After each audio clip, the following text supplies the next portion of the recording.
Welcome to the Sleeping Almanac. Before the lamp is lit, one small thing. If these stories carry you to sleep, subscribe now while your eyes are still open, and tomorrow night's tale will be waiting for you. A like helps other tired souls find this room. That is all. Let's light the lamp together now. The lamp is lit again, the same small flame as last night, in the same quiet room at the edge of the world. The storyteller is already here. She was here before you arrived. She will stay until you sleep. There's a chair for you. There's a blanket. The night outside is doing all of its slow, dark work, and none of it is yours to carry until morning. The storyteller opens the old book and turns past the tales already told to a page that waits for tonight. Tonight, she says softly, we leave a nursery window open in London for the boy called Peter Pan, who is coming back for his shadow, and who knows the way to an island that lies past the second star to the right and straight on till morning. And there's no hurry at all as she begins. Settle in now. Let the chair take your weight, and the blanket take your warmth, and the night take everything else. You do not have to watch this story. You do not have to follow every word, and you do not have to remember any of it in the morning. It only needs to be near you, the way lamplight is near you, the way rain on a window is near you when you are already half asleep. If you drift, the story will go on without you, quietly, and it will not mind at all. Drifting is not leaving. Drifting is how a listener says, thank you. And you should know, before we fly, that nothing in this room will ever startle you. There are pirates in this tale, but they are the politest pirates who ever sailed, and their captain is a gentleman before he is anything else, and the only crocodile in it ticks as gently as a clock on a mantle. Every storm in this story blows itself out long before the end, and every bed in it is filled by morning. You can trust this room. That is what it was built for. Chapter 1. The Nursery at number 14. All children grow up except one. That is how the old book begins, and the storyteller reads it just as it is written, because there is no better beginning on all the shelves of the world. You will meet that one soon, but every tale needs a doorway, and the doorway of this tale is a nursery at the top of a tall house at number 14 on a quiet street in London, long ago, when the streets were lit with gas lamps, and the lamplighter came round at dusk with his long pole, leaving little moons burning all down the pavement behind him. In that house lived the Darling family. There was Mr. Darling, who went to an office in the city and knew about stocks and shares, or at least spoke of them in the voice of a man who knows, which in the city amounts to the same thing. He was gruff in the mornings and gentle in the evenings, and he wanted, more than he ever managed to say, for his family to be happy. The old book pauses to tell how he won her, and the storyteller likes the telling.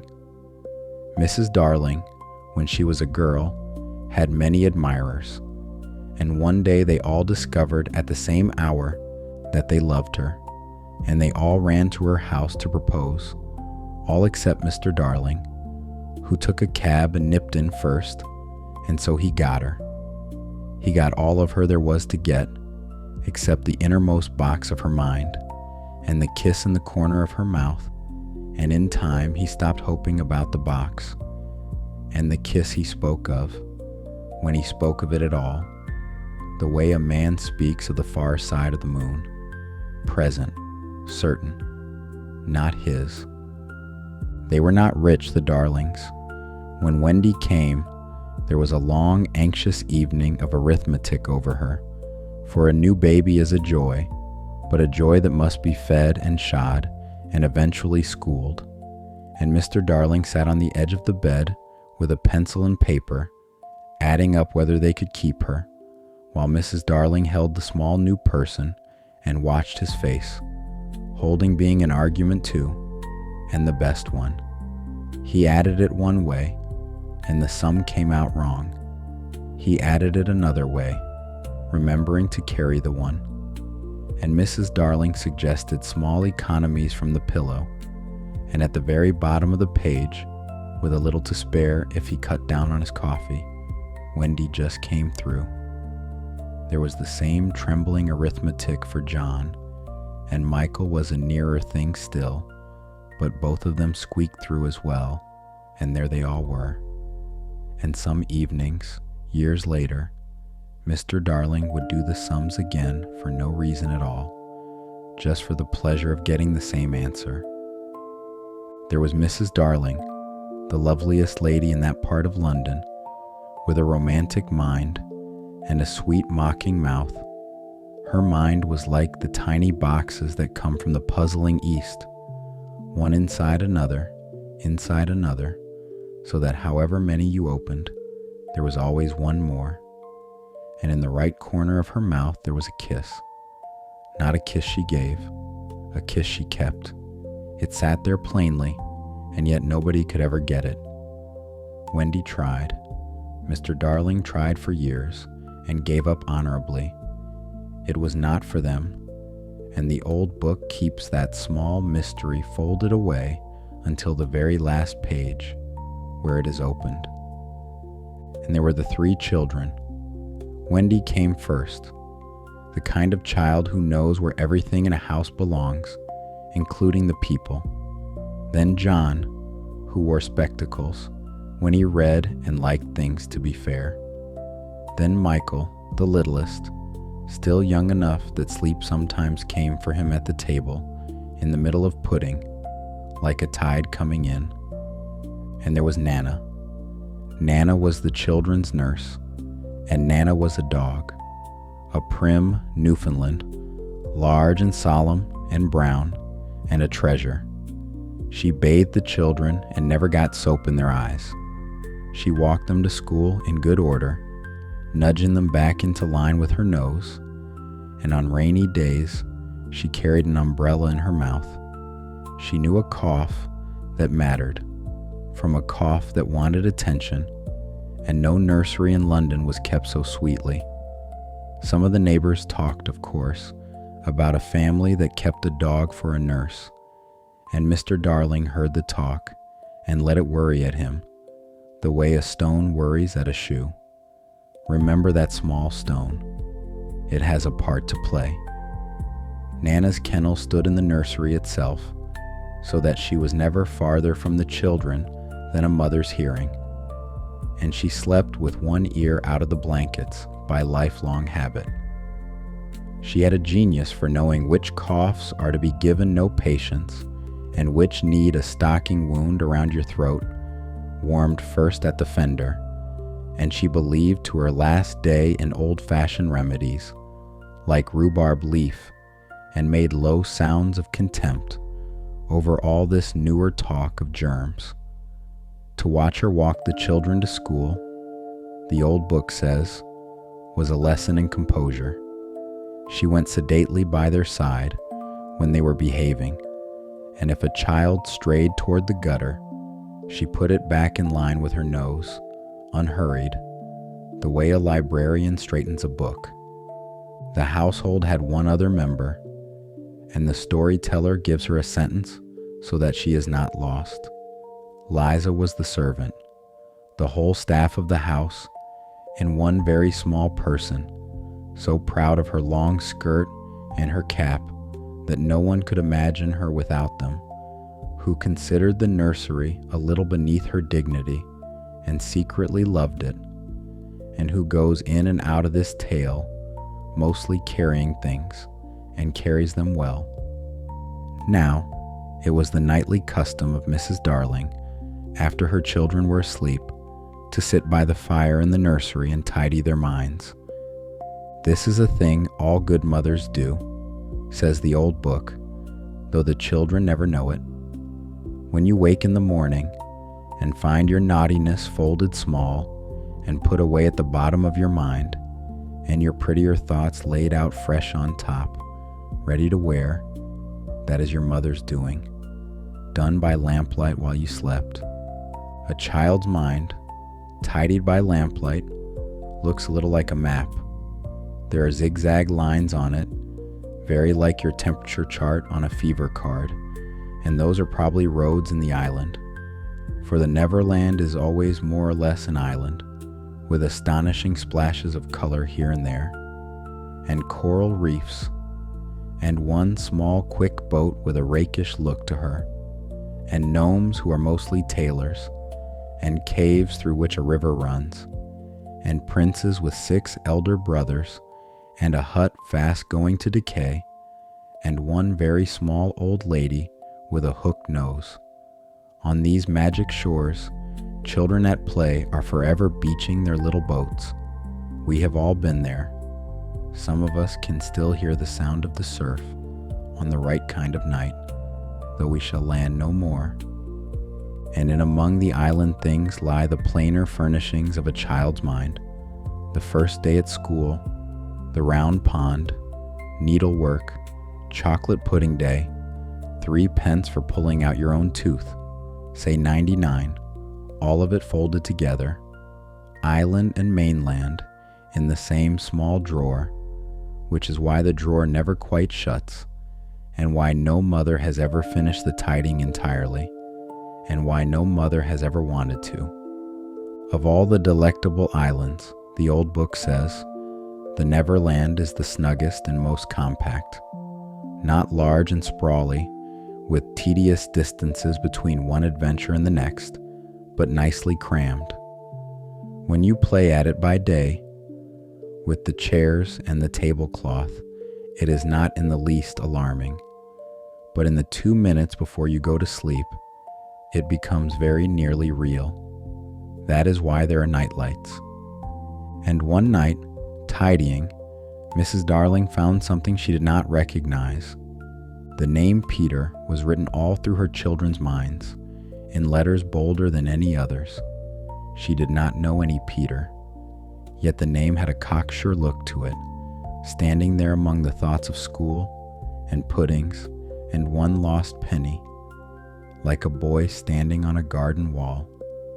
She asked Wendy in the morning, and Wendy said, with mild surprise that it needed asking, "Why, Peter Pan, Mother. He comes to the nursery at night and sits at the foot of the bed and plays his pipes. He comes in by the window." "Nonsense," said Mrs. Darling. "Nobody can come in by the window." The nursery was 3 floors up, with nothing below but a small tired garden. But Wendy only pointed, in her tidy way, to the floor by the window, and there they were. Leaves, small dry skeleton leaves, of no tree that grew in that square, and holding those strange leaves, she felt something turn over in the deepest of her nested boxes, because when she was a girl, she too had known of a boy called Peter Pan, who lived with the fairies and never grew up. She had believed in him then. Now that she was married and sensible, she doubted very much whether there was any such person. There was, there is, and a few nights later, she saw him. She had fallen asleep in her chair by the nursery fire, with her sewing in her lap, while the children slept and the night lights burned low. And while she slept, the window blew open, and a boy dropped lightly onto the floor. He was dressed in skeleton leaves, and the juices that run in trees. He had all his first teeth still, every pearl of them, and beside him floated a light no bigger than your fist, darting about the room like a living spark.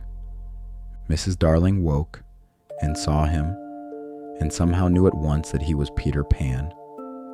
Then everything happened in a soft rush. Nana, coming in from her evening off, growled and sprang.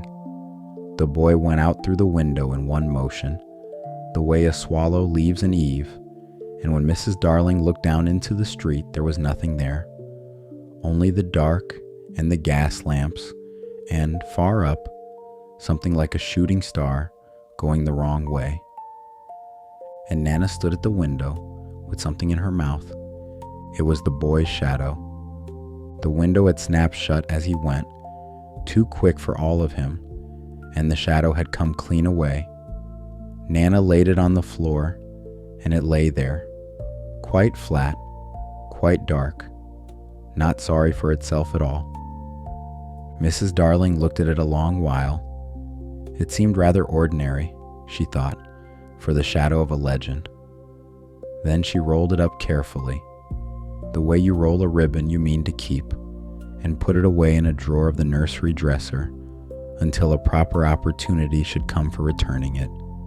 She thought, once or twice, of showing the shadow to Mr. Darling, but she knew exactly what he would say.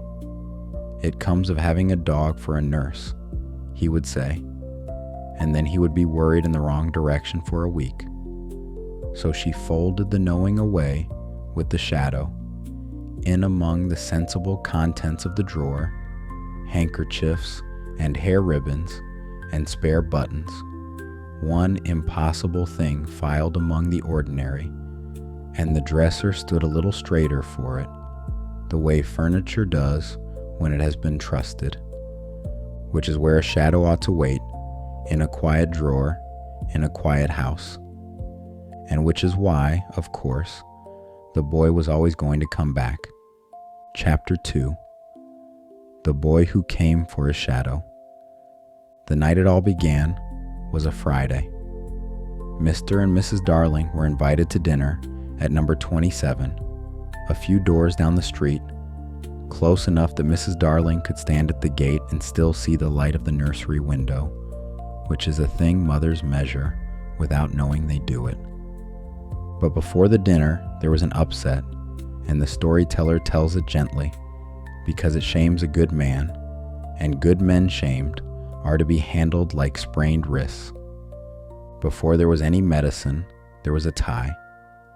Mr. Darling stood in the middle of the nursery in his fine evening clothes, with a white tie in his hand, and the tie would not knot. Around the bedpost, it knotted beautifully. Around the bedpost it tied like a ribbon on a present. Around his neck it turned to a wet rope, and after the 12th attempt, he came to Mrs. Darling half-dressed, holding the thing out before him, and announced, in the voice of a man reporting a shipwreck, that unless this tie was around his neck, they were not going out to dinner, and if they did not go out to dinner, he could never show his face at the office again, and if he never went to the office again, he and Mrs. Darling would starve, and their children would be flung into the streets. Mrs. Darling did not point out that this was a great deal of weather to hang on one strip of silk. She was not that kind of wife. She said, "Let me try, dear," which was exactly what he had come for, and with her cool hands, she tied it in a moment, easily, while the children stood around in their night clothes, watching their fates being decided. Some men would have minded that she could do so easily the thing that had beaten them 12 times. Mr. Darling was far too fine a man for that. He thanked her carelessly and forgot the abyss in an instant, and in another instant he was dancing around the nursery with Michael on his back. The storyteller lets that romp run a moment longer than the old book does, because the family has earned it, and because of what is coming. It ended, as romps in that nursery often ended, with Nana joining in, and Mr. Darling colliding with her, and a fresh coat of her hairs across his new trousers. And they were not only new, they were the first trousers he had ever owned with braid on them, and he had to bite his lip to keep the tears back. Mrs. Darling brushed him clean, but he began to talk again, low and injured, about a dog for a nurse, and the small stone in his shoe turned over. And then came the medicine. Michael had to take his, a spoonful of something dreadful, and Michael was making the stand that small boys have made against spoons since spoons began. "Won't," he said, from behind the entire fortress of his bed. "Won't." And Mr. Darling, meaning to help, told him to be a man, and boasted that he himself took medicine far nastier without a murmur, and would take it this minute to show how it was done if he had not lost the bottle. He had not so much lost the bottle as hidden it, for it was truly vile stuff. But Wendy, who lived to be useful, was out of the room before he could finish the sentence, and back in a breath with the bottle held high like a trophy. And so there stood Mr. Darling, with his own glass poured, and the nastiness of it, he said faintly, was the kind that got worse with keeping. Wendy, brimming with fairness, proposed that Father and Michael take theirs at the very same moment, on a count, and counted. Michael, on the count, swallowed his like a soldier. Mr. Darling discovered that his courage had stepped quietly out of the room and put his glass behind his back. Michael came up from his spoon, betrayed, and the word went around the nursery, in the terrible level voice of children keeping score, that Father had not taken his. So Mr. Darling did a silly thing, the kind fathers do when their children are watching and their pride is pinching. He made a joke of it and declared it a splendid trick, and tipped his medicine into Nana's bowl. Nana lapped at her bowl, trusting it, and stopped, and gave Mr. Darling a look. Not an angry look. Dogs of her quality do not do angry. It was quiet disappointment, which is 100 times heavier, and she walked with great dignity into her kennel. And Mr. Darling, feeling small, got bigger and louder instead of saying sorry. He declared that a nursery was no place for a dog, and he took Nana out into the yard and chained her up for the night. He was sorry the whole time he was doing it. The old book is clear on this. Sorry in his very fingers as he fastened the chain. But he did it, and Nana did not struggle. She only let the sad sound she was too polite to make sit low in her throat, because she knew what no one else in the house knew. She knew tonight was the night. Upstairs, Mrs. Darling tucked the children in and lit their night lights, 3 small flames standing guard by 3 beds. Michael asked from inside his blankets, "Nothing can hurt us after the night lights are lit, can it?" And Mrs. Darling said no, nothing. They are the eyes a mother leaves behind her to guard her children. She went from bed to bed, singing a little, and kissed them. Wendy first, then John, then Michael, who held her hand as long as he could hold it, and then she went down the stairs and out into the street with Mr. Darling, toward the lit windows of number 27, under a sky that was watching everything. Because the stars were watching. The stars, says the old book, are beautiful, but they may not take part in anything. They can only look on. Not one of them has ever been inside a nursery at bedtime, and they wish they could, more than anything in the wheeling sky. So they crowd close over houses where children sleep, and on this night, the whole broad heaven of them lay over one street in London, waiting, and the smallest star in the Milky Way could hardly hold still in its place. The children slept, and then, one by one, in the space of a single breath, the night lights yawned, all 3 of them, and went out. And there was another light in the room now, 1,000 times brighter. It was a fairy, no longer than your hand, darting into every drawer and wardrobe in search of a shadow. Her name was Tinker Bell, called Tink, because she mended the pots and kettles of the fairies, as a tinker does, and her voice was not a voice at all, but the ringing of a little bell. She poked into the big jug on the washstand and liked it there, and for a moment The whole jug glowed like a lamp made of milk. Then the window blew open, as it had before, blown by the breath of the small stars, and Peter dropped in. In the drawer, he said to himself, and Tink rang yes, and he had the drawer open and the shadow out in a moment, so pleased that he shut Tinker Bell in the drawer without noticing, which tells you nearly everything about Peter that you will need for the rest of the night. He sat on the floor and set a shadow against his feet, expecting it to join on, the way a thing ought to. It did not. He fetched soap from the bathroom and tried to stick the two of them together with that, which is not how shadows work, but nobody had ever taught him how anything works, and he had gotten remarkably far, even so. The soap failed. The shadow lay flat, and Peter Pan, who was not afraid of anything under the moon, sat down on the nursery floor and cried. His crying woke Wendy. She sat up in bed, and she was not frightened, only interested and polite, for a boy crying on the carpet was new to her nursery. "Boy," she said, "why are you crying?" Peter got up and bowed to her beautifully. He had been to many fairy ceremonies, and his manners were finer than anything in London. Wendy, very pleased, bowed to him back from the bed. "What is your name?" he asked. "Wendy Moira Angela Darling," she said, giving him the whole of it, because the whole of it was hers. "What is yours?" "Peter Pan. Is that all?" "Yes," he said, and for the first time it seemed to him a short sort of name, but she let it be. "Where do you live?" she asked. "Second to the right," he said, and then straight on till morning. What a funny address.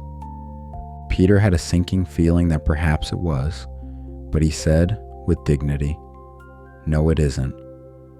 "I mean," said Wendy kindly, remembering that she was the hostess, "is that what they put on the letters?" "Don't get any letters," said Peter, "but your mother gets letters." "Don't have a mother," said Peter, and he said it lightly, the way you would say you did not have an umbrella, but Wendy felt at once that here was a tragedy standing in her nursery, and she was out of bed in a moment. She found out soon enough why he was crying, and she said, in her mother's own voice, how exactly like a boy, to try to stick it on with soap. "It must be sewn on," she said. "I shall sew it on for you, my little man," she said, though he was as tall as she was, and she got her needle and thread, and sewed his shadow to his feet, stitch by small stitch, while he shut his eyes and bore it, and Tinker Bell rang furiously from inside the dresser drawer where nobody was listening yet. When it was done, the shadow followed him everywhere he went, a little wrinkled at the edges, but his. And did Peter thank Wendy, who had done the sewing? He did not.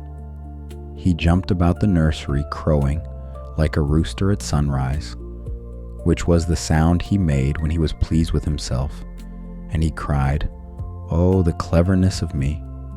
There never was a boy so full of himself. And the old book loves him anyway, and so does the storyteller, because his boastfulness was not the kind that steals from anyone. He simply could not tell where he ended, and the wonderful world began." Wendy, however, could tell exactly, and she got back into bed and pulled the blanket over her face. And Peter, discovering that his audience had closed, sat on the end of the bed and did the wisest thing he knew, which was flattery. And the terrible thing about Peter's flattery was that it was all true. "Wendy," he said, "one girl is more use than 20 boys." Wendy came out from under the blanket by inches. They talked then, sitting side by side on the edge of the bed, the sleeping brothers breathing around them, and everything that matters in this tale was decided in that hour, quietly, the way the big doors of a life always swing on small hinges without a sound. Wendy, being a darling and hospitable to the bone, said that she would give him a kiss if he liked, and Peter, who did not know what a kiss was, held out his hand for it, politely, the way you hold out your hand for a parcel. You must not laugh at him. And Wendy did not. She was the kind of person who, on discovering that a boy does not know what a kiss is, does not tell him so. She looked once around the nursery and slid her thimble off her finger and laid it in his open hand. There, she said, a kiss. Peter examined it gravely and found it good, and said, fair being fair, that he would give her a kiss in return, and he picked from his garment of skeleton leaves an acorn button and presented it. And Wendy, who understood more in a minute than most people understand in a year, said it was lovely, and threaded it onto the chain she wore around her neck, where it hung, small and brown and perfectly ordinary, just over her heart. Remember it hanging there.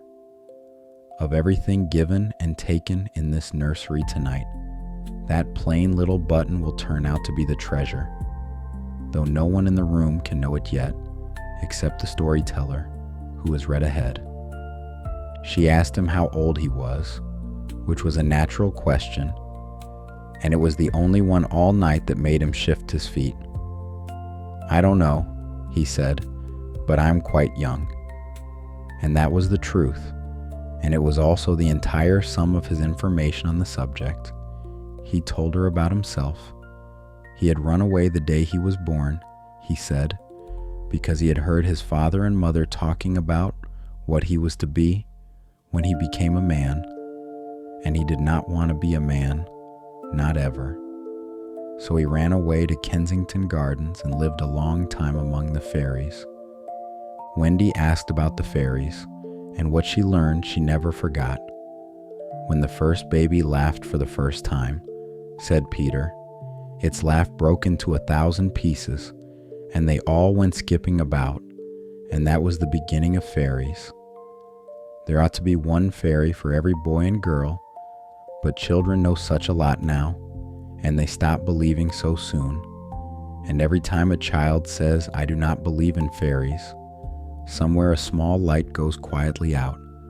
And talking of fairies reminded Peter of something, and he looked about the room. Tink, he said. I cannot think where she is gone. He listened, and Wendy listened with him, and from inside the dresser there came a sound like small gold coins being shaken in a purse, furious ones. And Peter said, in honest wonder at himself, I do believe I shut her in the drawer. He let poor Tink out, and she flew about the nursery, ringing at the top of her bells, doing a fury the size of a teacup. Of course I'm very sorry, said Peter mildly, following her with his eyes, but how could I know you were in the drawer?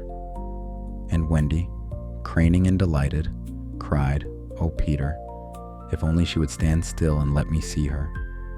They hardly ever stand still, he said. But for one moment, Wendy saw her, a spark come to rest on the mantel clock, wings like cobweb, gowned most beautifully in a skeleton leaf, cut low and square, and Wendy said she was exquisite, which was exactly the wrong thing to say aloud near a fairy in a temper, and exactly the right thing to be true. Tink says she is my fairy, said Peter amiably.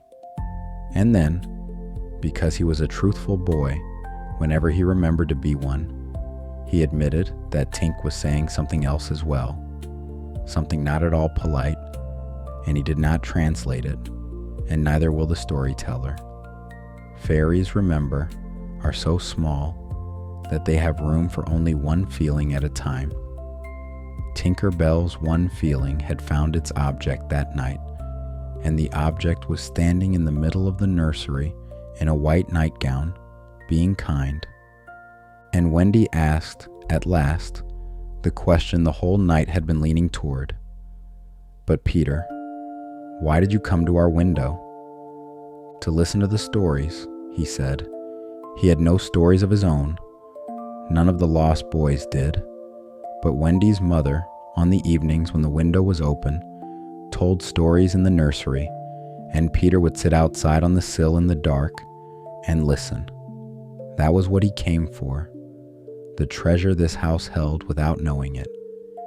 He had heard nearly the whole of one about a glass slipper. "Cinderella," said Wendy, and Peter said, "That is the one." And he had gone away before the ending, and it had troubled him for a season. Wendy told him. She and the prince, she said, lived happily ever after. And Peter was so glad he stood straight up, off the bed, and made for the window. "Where are you going?" cried Wendy. "To tell the others." And then he turned and looked at her, and the look had all of the night sky in it. "Wendy," he said, "come with me." "Come where?" "To the island, to tell them stories. None of us knows any," he said. "You could tell them stories every night and tuck them in. You could tuck us in, Wendy. Nobody has ever tucked us in. And you could darn our clothes and make pockets for us. None of us has any pockets." It was cunningly said, and he knew it, and the old book scolds him for it and forgives him in the same sentence. And Wendy stood in the middle of her own warm nursery, in her nightgown, and felt the window open behind her like the first page of a book. "There are mermaids," said Peter. "Mermaids," said Wendy, very slowly. And that, as any storyteller will tell you, was that. She ran to the beds and shook her brothers. "John," she said, "Michael, wake up. There's a boy here, and he is going to teach us to fly." Chapter 3. Second star to the right. You cannot fly simply by being told to. John tried it first, from the end of his bed, with his eyes shut and his arms out, and arrived at the carpet in the usual way. "You just think lovely, wonderful thoughts," Peter explained, "and they lift you up in the air." They thought their lovely thoughts. Toffee, Christmas, the seaside. Nothing lifted anywhere. And Peter, who had been teasing them a little, because he could no more resist showing off than a kettle can resist singing, at last told them the truth of it. No one can fly without fairy dust. Tinker Bell was still ringing in her teacup of a temper, lighting the ceiling in flashes, and Peter, in the offhand way he did everything, took the fairy dust that was on his hands from handling her, and blew a little on each of the children, like a boy blowing the seeds off a dandelion. "Now," he said, "wriggle your shoulders this way, and let go." Michael let go first. He was the littlest, and the littlest have the shortest distance to fall, and the least sense that falling is what usually happens. He rose off his bed and hung in the air above it, round and astonished in his sleeping suit, and he said, "I flewed." Then John let go and met the ceiling somewhat, and his spectacles stayed on, which he mentioned. Then Wendy rose the way a note of music rises. They went round and round the nursery, over the beds, past the mantel, bumping softly and laughing low, so as not to wake the house. 3 children in night clothes, swimming through the air of their own room as though it were a warm sea. Peter watched them a while, greatly superior, flying with his hands, in the places where pockets would have been if anyone had ever made him pockets. And in the yard below, Nana pulled her chain tight and barked the truest barks of her honest life. Down the street at number 27, Mrs. Darling heard and knew the sound was not a nothing sound, and she and Mr. Darling rose from dinner and hurried out into the street without their coats, and above them the stars leaned close. The stars did what they could, which was very little, for stars, as you know, may only watch.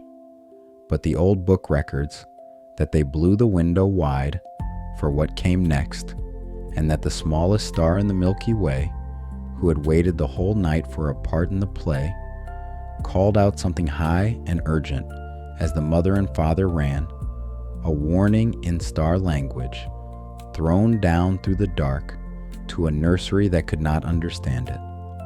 The stars have never been quite sure, since, whether they were helping the children or the parents that night. Neither has the storyteller. Perhaps, in the way of the best help, it was both. In the nursery, Tinker Bell was ringing that the pirates would like Wendy, or something equally unhelpful, and Peter cried, "Come on," and went out through the window as easily as a word leaves a mouth. Second to the right, he called back, and straight on till morning, and out they went after him, Wendy first, then John, then Michael, each pausing one heartbeat on the sill, which is all the time such choices take when you are young. Out over the small garden, up past the roof of their own house, which none of them had ever seen before, solid and patient with its chimneys, smoking gently, minding the family inside. Mr. and Mrs. Darling and Nana, freed from her chain and faster than either, reached the nursery 1 minute later. The beds were warm, the window was open, the room smelled of night air, with the smallest possible sparkle of fairy dust still settling. And if your heart has gone down the stairs with the mother and the father, let the storyteller lift it back up, for that is her work. The window they left by stays open in this story, open every night, until they come home through it. The old book promises it, so does this room, and the children flew over London. Oh, that flight. The old book hurries past it, but the storyteller never does. Below them, the city lay asleep. In its rings and rows of gas lamps, thousands of small flames all burning at once, streets of light laid out like necklaces on dark velvet.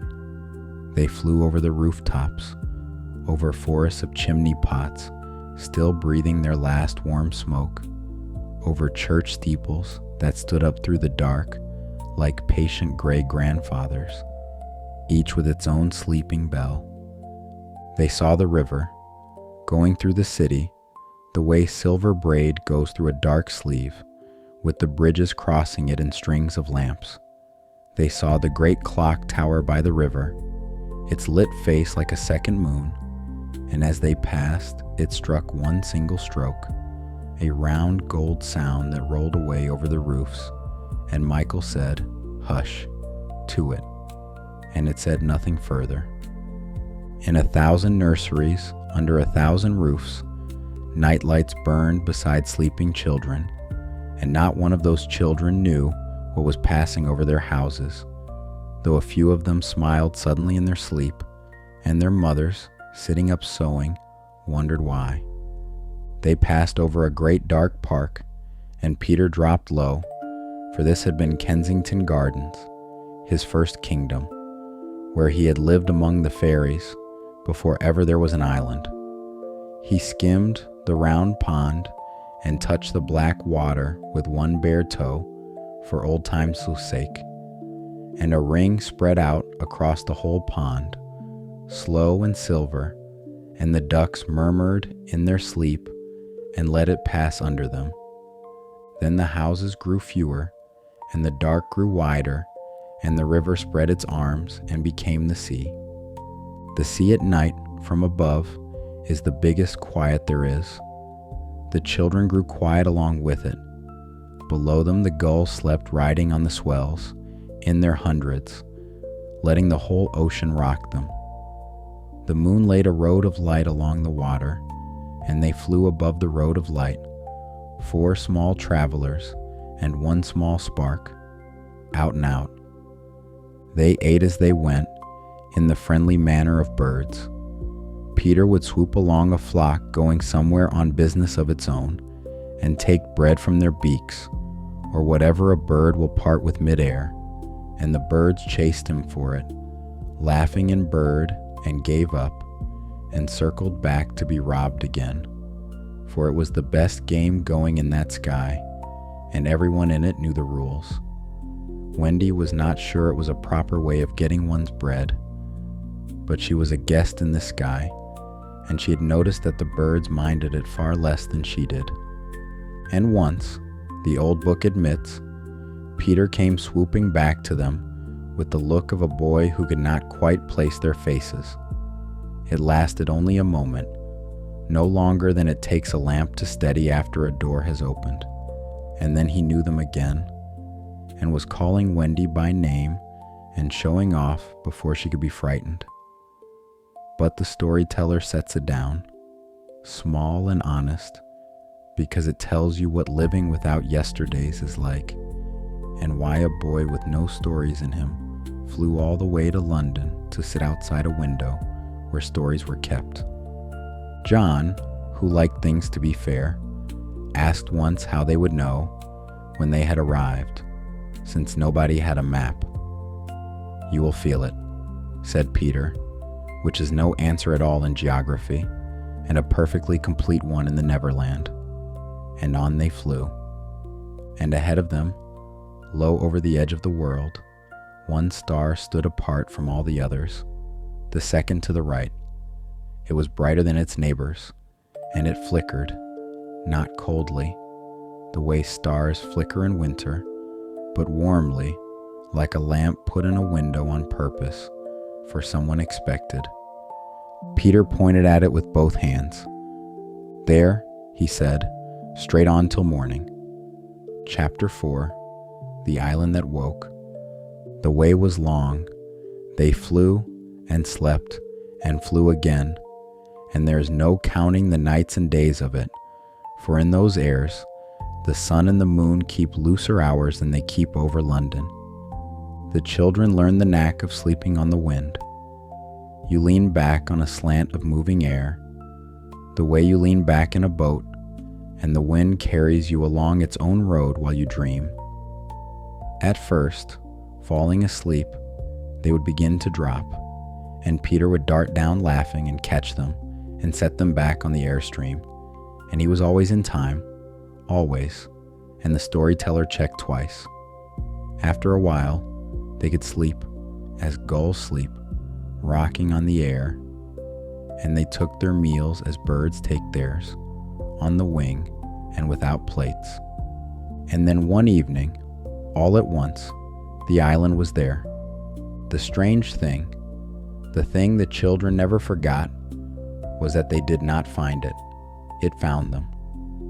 The Neverland came out of the dusk, looking for them, and a million golden arrows pointed it out, all the arrows of the setting sun, which knew the way and was glad to show them, and they knew it at once. That is the sweetness of the Neverland, and the reason no map of it hangs in any schoolroom. Every child has already been there. It is the island of the games you played before you can remember playing, and so, coming to it, you do not arrive, you return. John saw the lagoon first, flaming below them in the last of the sun, and cried out that he remembered it. Michael saw a cave he knew, and what Wendy saw first was the smoke of small cooking fires rising through the trees, and she thought, with her practical heart already rolling up its sleeves, somebody down there has no one to mind the supper. The island lay in the darkening sea like a sleeping animal, all coves and hills and deep woods, with the surf white around its reefs, and one lagoon already holding the first stars. There were flamingos over the shallows, flying home pink through the gray dusk, and riding at anchor in a bay of black glass, there was a ship, a brig with dark sails furled, and even furled, even at rest, you could tell the ship thought very well of itself. Now the storyteller must tell you who lived on the island, and she does it while the children are still high and safe in the air. There were the lost boys. They were boys who had fallen out of their prams while their nurses were looking the other way, and if they are not claimed in 7 days, they are sent far away to the Neverland, where Peter Pan is their captain.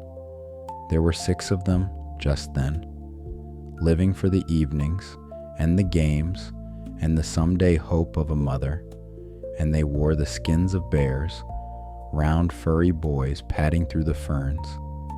There was Toodles, the humblest, who had somehow always just missed the adventures and stayed sweet about it, which is the rarest kind of bravery. There was Nibs, who was cheerful, and Curly, who owned up to everything whether he had done it or not, to save time. There was Slightly, who had been found in a pinafore with the word slightly soiled written on it, and had taken the first word for his name. And there were the twins, who cannot be described, because we should certainly be describing the wrong one. There were the island's own people, who had been there longest of all, a brave and handsome people who moved through the woods without stirring a leaf. They knew the island the way you know your own hallway in the dark, every root and stone of it by heart, and it was said their sentries could tell, from one snapped twig, the difference between a bear, a boy, and a pirate, and were seldom much troubled by any of the 3. They fished the lagoon from slim canoes that made no more sound than a leaf makes landing on water, and their cooking fires smelled of cedar, and in the evenings there was singing in their lodges, low songs, older than the island, and the island liked to listen. Their princess was Tiger Lily, daughter of the chief, and she was calm the way deep water is calm, and afraid of exactly nothing. She had refused every suitor on the island so far, kindly and completely, preferring her own good company, her canoe, and her knife. And her people were proud of her, the way you are proud of a fine winter, respectfully, and from a small distance. There were the beasts, lions and bears, and one enormous crocodile, of whom more presently, and you may unclench about all of them now, for not one lays a paw or a tooth on anyone in this telling. And there were fairies, whole neighborhoods of them, for the Neverland is thick with fairies, the way an orchard is thick with bees. They kept their own roads through the wood, marked in lights too small for anyone's eyes but theirs. And they held revels on the nights between the moons, and any hollow log on that island might be a ballroom if you passed it at the right hour, with a whole orchestra inside it, no louder than rain beginning. And there were the pirates. They belonged to the dark ship in the bay, the brig called the Jolly Roger, and a more villainous crew never flew the black flag. And yet, seen from a safe chair with a blanket, there was something of the pantomime about the whole boatload. There was Smee, the boatswain, an Irishman in spectacles, who did the mending aboard, and who was kind in a helpless sort of way, entirely by accident and never knew it. There was Gentleman Starkey, once an usher in a school, dainty even in his villainy, who owned a tall hat of good silk that he minded more than his own head.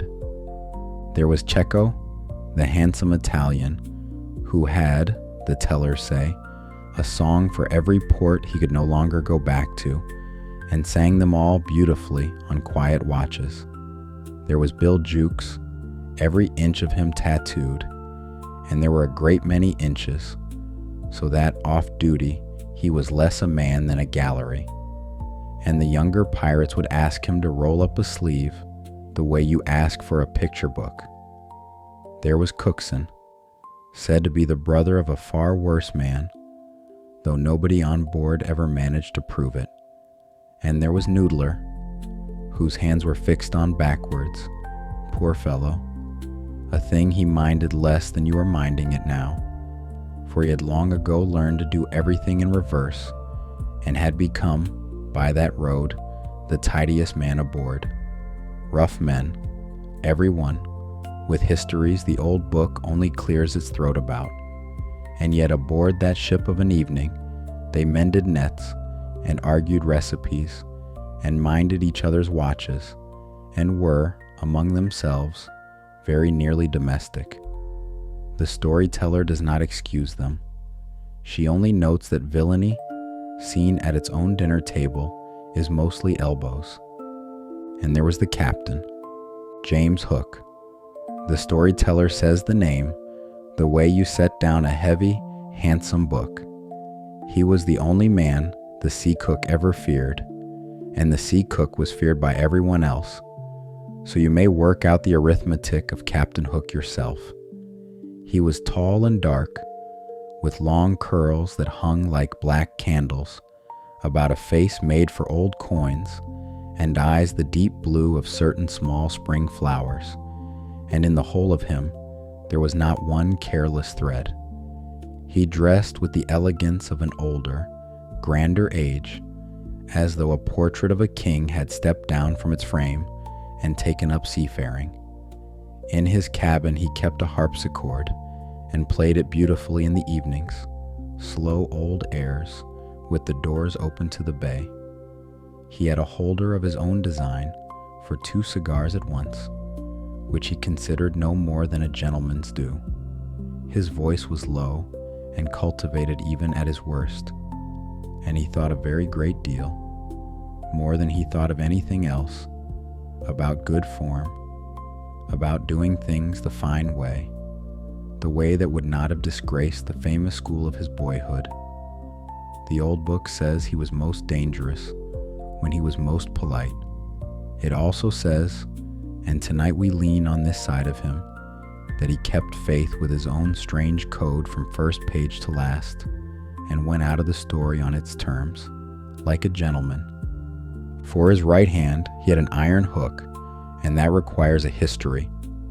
Long before our children came to the island, in a fight the old book mentions, and this room declines to describe, Peter Pan cut off Hook's right hand, and it fell to a crocodile, who found it so much to her liking that she has followed Hook from sea to sea ever since, hopeful about the rest of him. And she would have had him long ago, but for one lucky chance. The crocodile had at some time swallowed a clock, and the clock went on ticking inside her, so that she could be heard coming. Tick, tick, tick. A soft, dry, patient sound. And whenever Hook heard it, he simply went and stood somewhere else. That tick was the only thing in the world he feared. Some men are afraid of the dark, and some of the sea, and James Hook was afraid of a clock, which is to say, of time, which is only the fear of growing up wearing a different coat. Keep that in a corner of your mind, near sleep. It is why he and Peter could never have let each other alone. Now, while Peter is away from the island, the old book says, everything on it goes quietly. The fairies take an hour longer in the mornings, the beasts attend to their young, and the whole island dozes like a schoolroom in summer.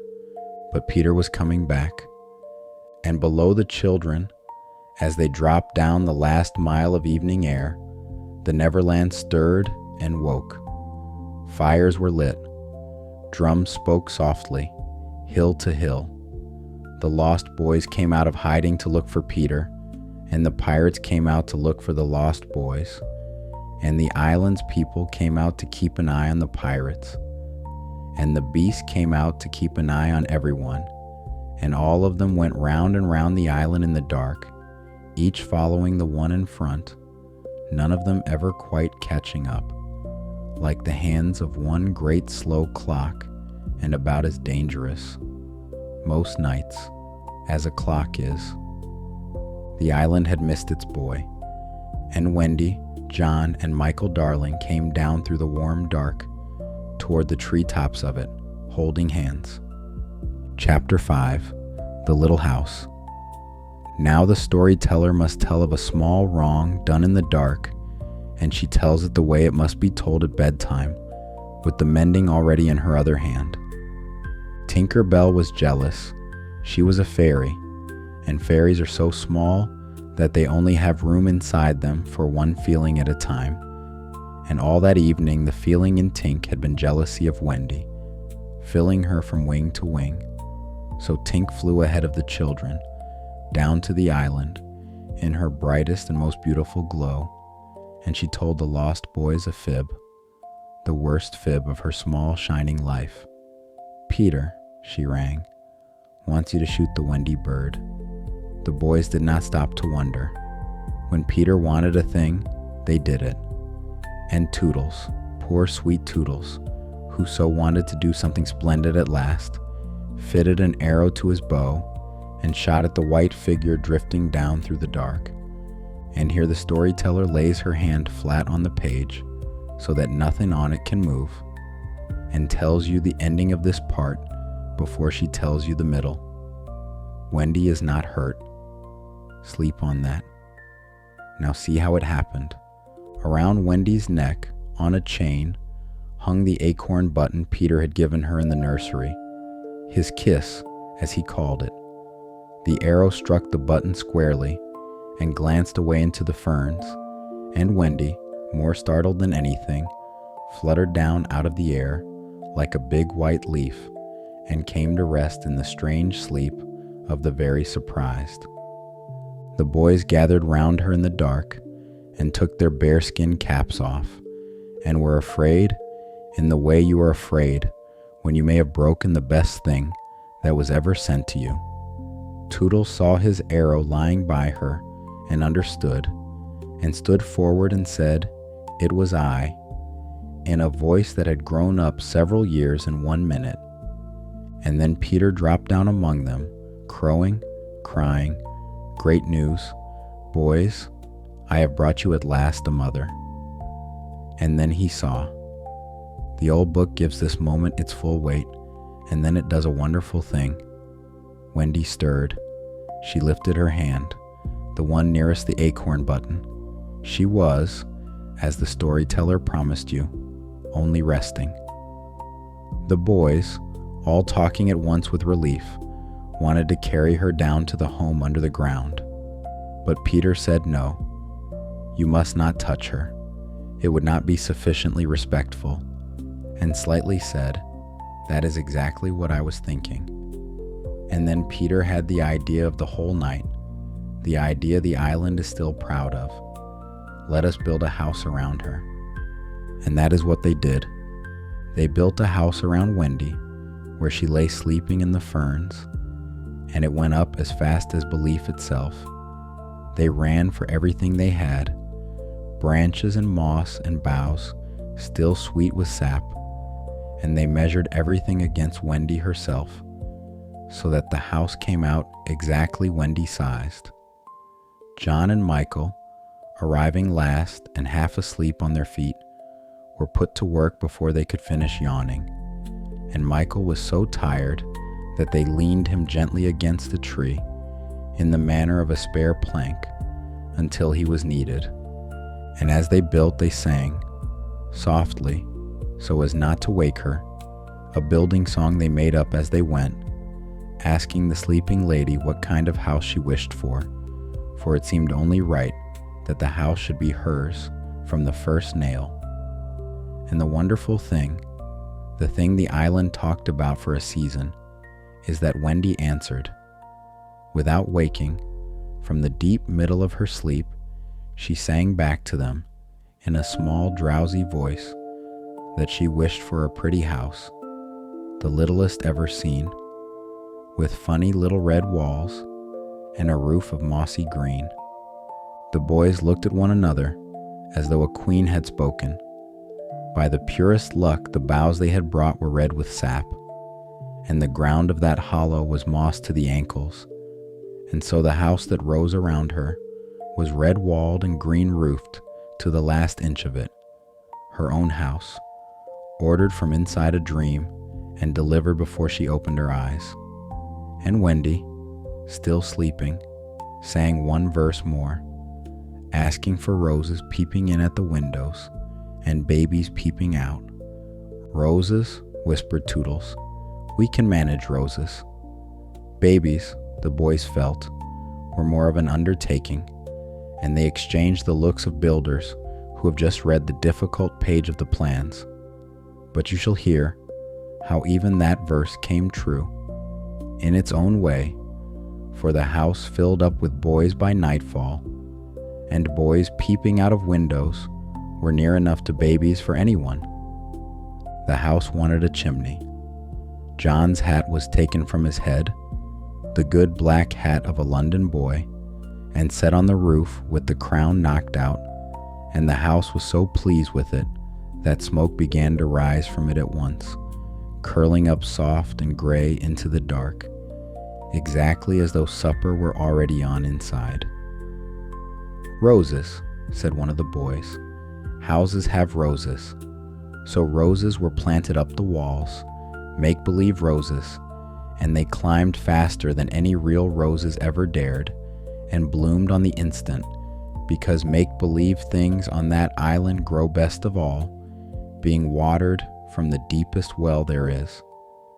Then they knocked, very politely, on the little door, and Wendy opened it. She had woken inside a house that had grown around her, like a shell around a pearl, and instead of being frightened, she was charmed to the soles of her feet, because it is not every girl who wakes up already home. And the boys swept off their caps and went down on their knees in the ferns, Toodles lowest of all, and said, "O Wendy lady, be our mother." "Ought I?" said Wendy, shining and doubtful. "It is frightfully fascinating, but you see I am only a little girl. I have no real experience." "That doesn't matter," said Peter, as if he were the one person present who understood the whole subject. "What we need is just a nice motherly person." "Oh dear," said Wendy. "Very well, I will do my best." And her best began that very minute. She had the whole flock of them inside, for it was that kind of house, and before she let one boy sleep, she told them Cinderella, the whole of it, through to the ending, with the slipper fitting in the happily ever after in its proper place, and the boys received that ending the way dry gardens receive rain. Then she tucked them where they lay, in rows, furry and warm. As for Tinker Bell, Peter was stern with her, and banished her from his company for a whole week, which in fairy time is close to a year. She rang very small and very far away for some days, and then she was herself again, bright and vain and quick, which is the way of fairies, and if we are honest by lamplight, the way of most of us. The island keeps no long accounts, neither does this room. And outside the little house, all that first night, Peter Pan walked up and down before the door with his sword drawn, keeping watch, while the roses that were not real breathed exactly as though they were. Very late, a file of fairies came home through the wood from a revel, their small lantern swaying, and their road home ran, as it had run for 100 years, straight past the new front door. They found a boy with a sword, standing in the middle of it. They were fairies, so they did not go around. They went between his feet and under the hem of his shadow, one by one, a procession of lights the size of sparks, and the last of them, who was young and full of the evening, flew up as she passed and tweaked his nose, and was gone before the tweak arrived. Peter took it as a compliment. It was one.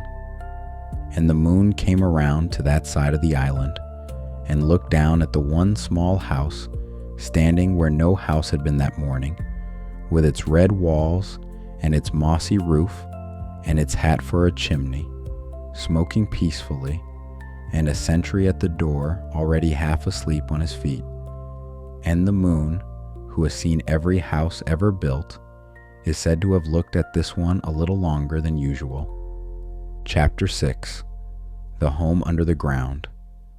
The days that followed settled into the shape that days take when a house has a mother in it, and the house in question was like no other house in this world or near it, for it lay entirely under the ground.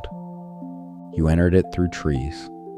7 hollow trees stood about that part of the wood, looking exactly as innocent as all the others, and each boy had his own, fitted to him the way a good coat is fitted. The fitting was a serious business, and Peter conducted it as carefully as a tailor. He measured you for your tree the day you arrived, and if you were bumpy in awkward places, or the tree was, something was done about it, either to you or to the tree. A change of clothing was generally enough for the one, and a little judicious whittling saw to the other, and after that you fitted, and going up and down became as easy as breathing, which in fact is what it was, for you rose in your tree by drawing breath and letting it carry you. Wendy and John and Michael were measured their first week, and 3 trees were found for them and made true. And Wendy privately considered the whole arrangement the most sensible thing about the island, a house where the front doors grew and needed no polishing. You drew in your breath at the top, and down you went, sliding inside the trunk at exactly the speed of yourself, and arrived in the one great room below, with your hair only slightly surprised. Michael's tree was the smallest, and nothing in his whole life so far had ever pleased him more. The room below was the whole of the house, as a ship's cabin is the whole of a ship, and everything in it had learned to be 2 or 3 things at once. The floor was good brown earth, swept firm, and if you wished to go fishing of a morning, you dug for worms right there in the parlor, which no house above ground has ever offered its children. In the very middle of the room, a tree tried to grow, a stubborn, optimistic tree called the Never Tree, and the household had long ago come to an arrangement with it. Each morning, they sawed the new trunk level with the floor. By tea time, it had always grown to the height of a table, whereupon they laid a great flat door on top of it, and that was the supper table. And when supper was cleared, they sawed the trunk away again, so that there was room for games. One tree, patient as bread, becoming a table for them every single evening of its life.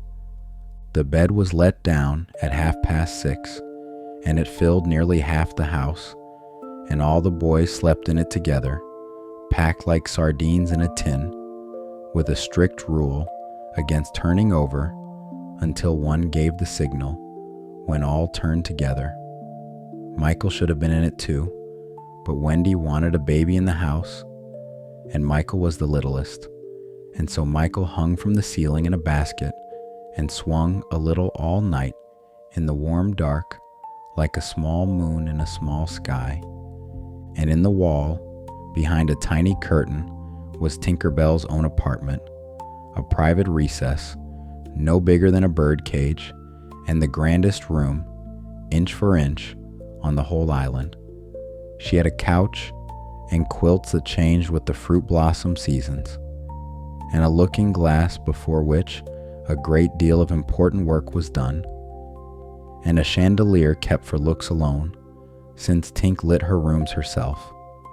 When her curtain was drawn and her light was on inside, the wall glowed in one small square, like the window of a dollhouse at dusk, and the boys fell asleep, facing it as often as not.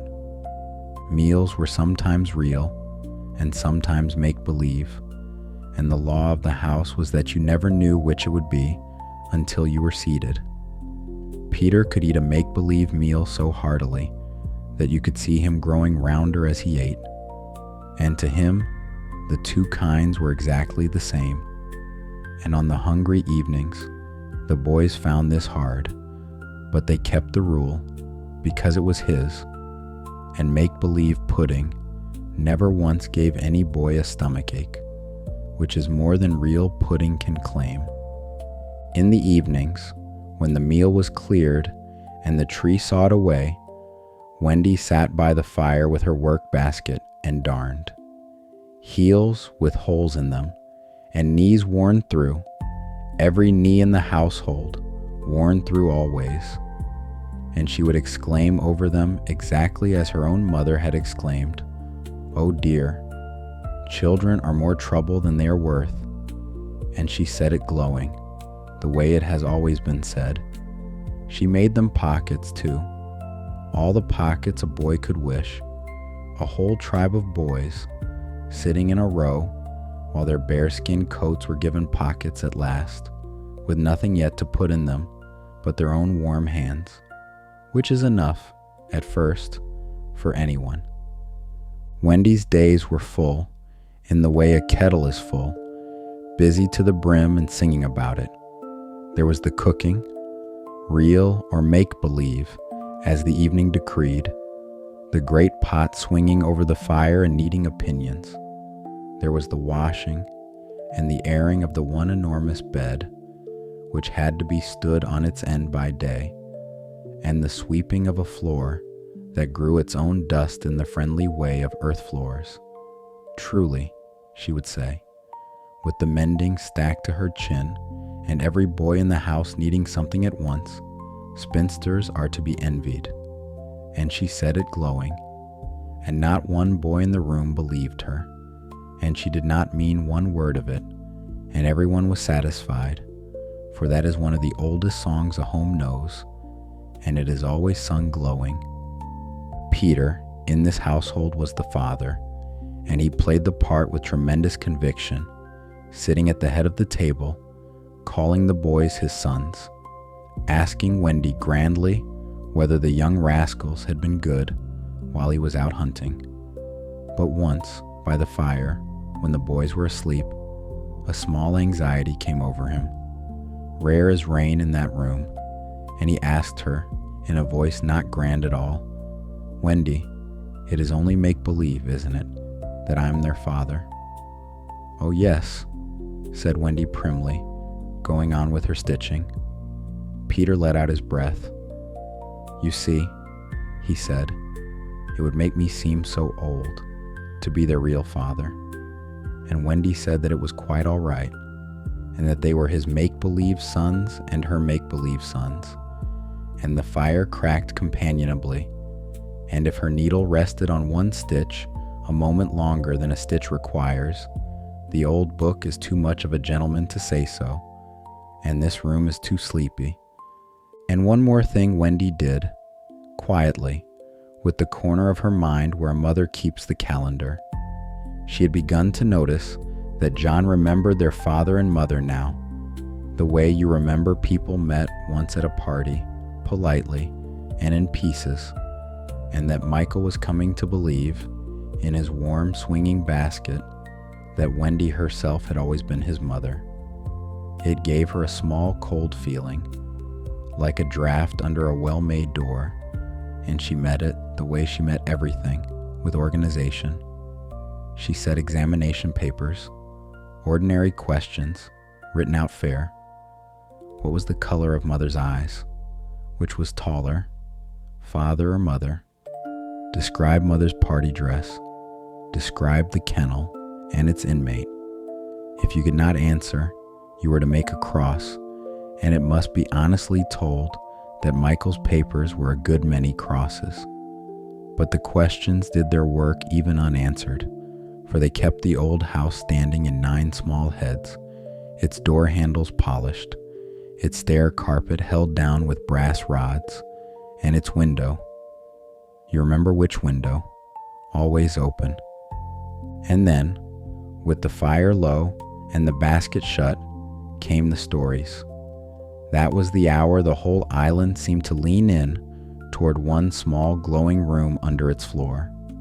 But the story the boys loved best of all the stories, Wendy knew, is a story this tale is saving, and it will be told in its right place a few nights deeper in. Sleep now came for the household in its fixed and pleasant order, the bed let down, the sardines arranged, the basket swaying, Tink's window bright, then dim, and the last thing every night was the nightlight. The tellers say Wendy contrived out of a glowworm in a walnut shell, who considered himself, with some justice, the most important person on the island, and the fire settling, and above them all the great dark island turning peacefully under the stars, with the sea going round it, and, very far off, too far to trouble anyone, the small dry ticking of a clock that swam. Chapter 7. The Mermaids Lagoon. The old book says that if you shut your eyes, and you are one of the lucky ones, you may see for a moment a pool of lovely pale colors floating in the darkness. Then if you squeeze your eyes tighter, the pool begins to take shape, and the colors grow so vivid that another squeeze would set them on fire. And just before that fire, the old book says, you see the lagoon. That is the nearest you ever get to it on the mainland, one heavenly moment. If there could be two moments, you might see the surf and hear the mermaids singing. The children had whole summer days of it. The mermaids lived there in shining shoals, and by day they sunned themselves on Marooner's Rock, out in the middle of the lagoon, combing out their long hair in a lazy, showy manner. They were not kind to Wendy. They were not kind to anyone. If she came near the water, they splashed her with their tails, and the boys considered this simply the weather of the lagoon. But oh, they were beautiful, and their games were the most beautiful things the children ever saw there. When it rained on the lagoon, and the sun shone at once, the water filled with bubbles of 100 colors, born in the rainbow, and the mermaids played at ball with them, striking them gaily from tail to tail across the water, keeping them in the air of the rainbow until they burst. Wendy watched a whole game once, lying on the rock with her chin in her hands, and it was the loveliest hour of her island life, and nothing happened in it at all, which she noticed was no accident.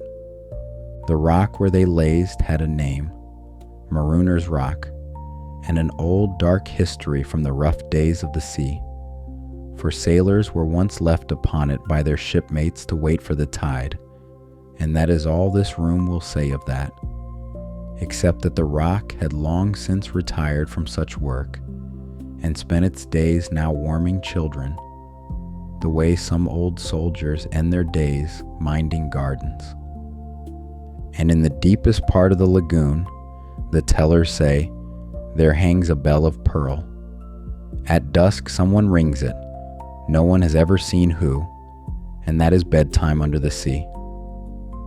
The mermaids go down through the darkening water to their bedchambers then, each trailing her own pale light, and the lagoon empties from the top downward, the way a tall house goes dark, from the upstairs first, and the last thing you hear over the water is the bell's last note rounding itself off, and then the surf has the night shift to itself.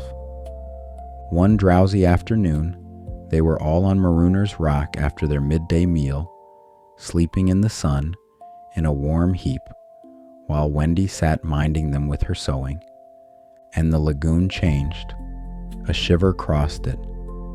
The sun stepped behind a veil, and the water went the color of pewter, and out of the dimness came a small boat, rowing softly. In it were two pirates, Smee and Gentleman Starkey, and with them, sitting upright with her hands bound behind her, was Tiger Lily, the princess of the island's own people. She had been caught boarding their ship with a knife in her teeth, which was exactly like her, and the pirates meant to leave her on the rock for the tide to settle the matter. The sea people know what that means, and it is not kind, and that is the whole of what this room will say about it. Tiger Lily herself said less. She sat in the boat with her chin level, calm as deep water, for she was the daughter of chiefs, and the tide, her face said plainly, was welcome to try. But Peter had woken, and was watching from the water, only his eyes above it. And Peter could do a thing no other boy could do.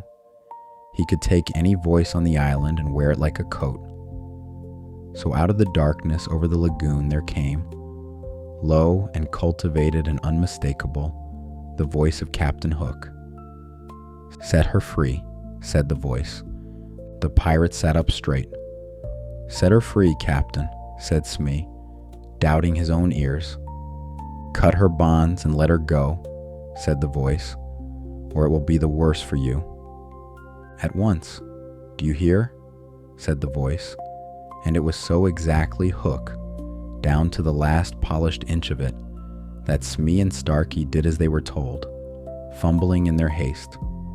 And Tiger Lily was over the side in a breath, sliding through the water like a seal through moonlight, gone, home, free. And under the surface of the lagoon, Peter Pan was so pleased with himself that he nearly sank from the effort of not crowing. He could never leave well alone. That was his flaw and his glory, and the old book will not have him without both. For the real Hook was abroad on the lagoon that night. He came swimming out to the boat through the gray water, and his men helped him aboard. And the news he brought them was, by his lights, heavy. "The boys have found a mother," he said, in the voice another captain would use for reporting reefs. Smee pushed his spectacles up his nose. "Captain," he asked, "what is a mother?" For Smee had come motherless through the whole of his villainous life, and he asked it the way you ask the meaning of a foreign word, hoping it is something to eat. And the lagoon itself answered him. Across the dim water there came drifting a great nest, riding the small waves as calmly as a ferry boat, and sitting in it was a bird, wings folded, eggs warm beneath her.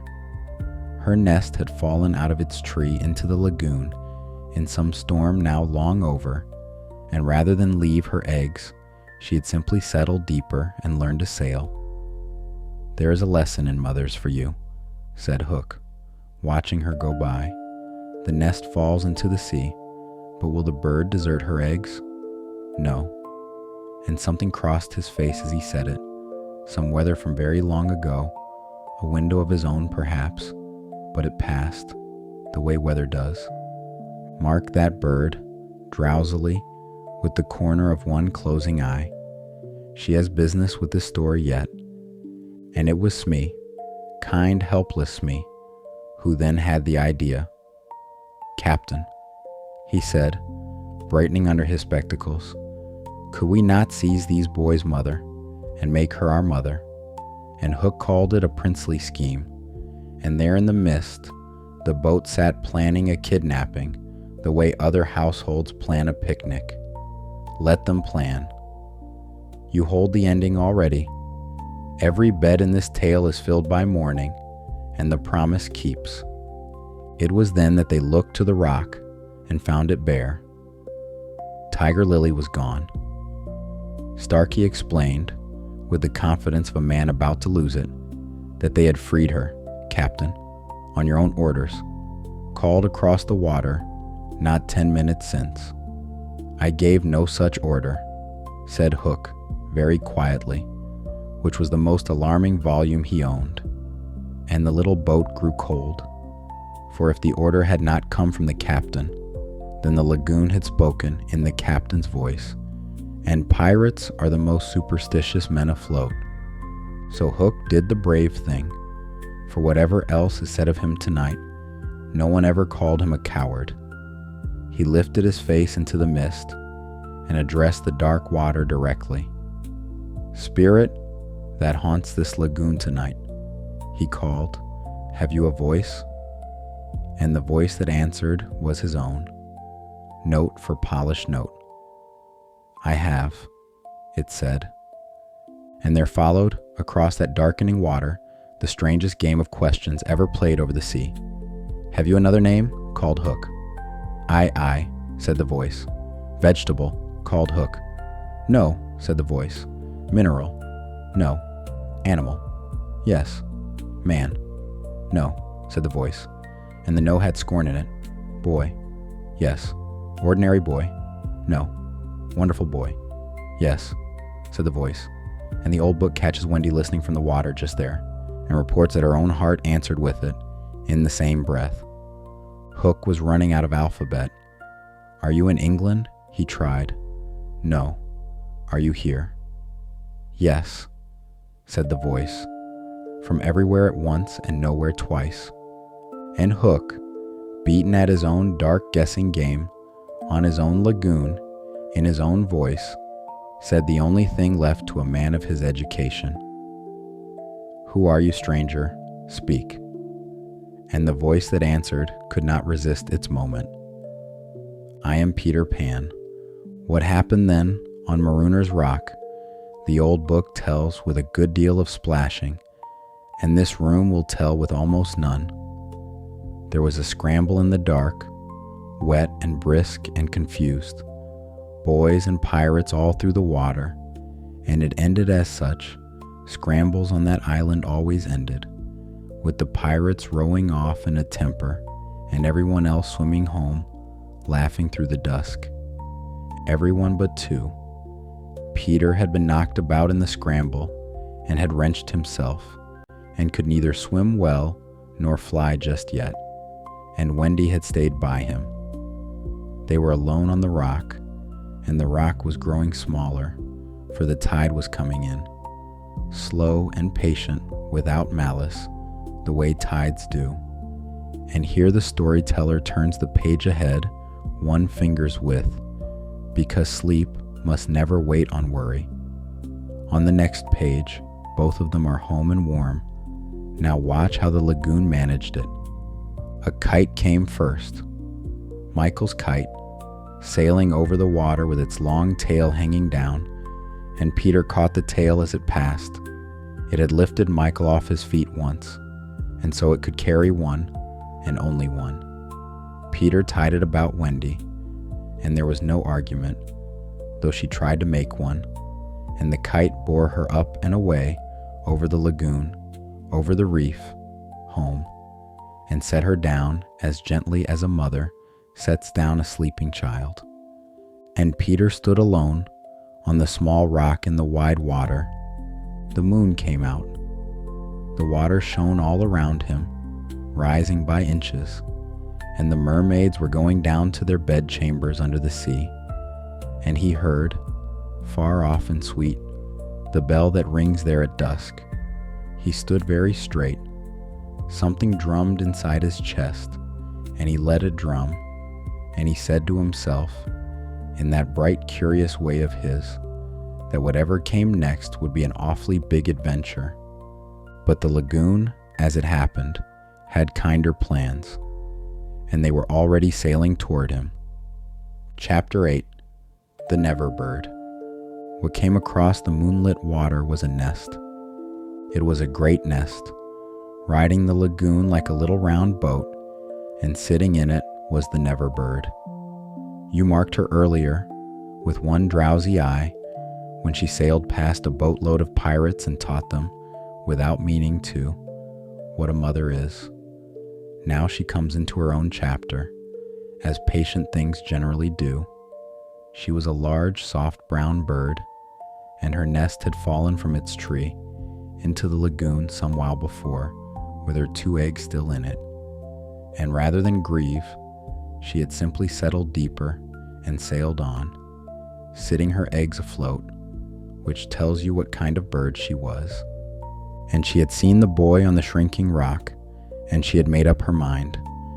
She paddled toward him against the wind, working hard, and when she was near, she called out to tell him what she had come for.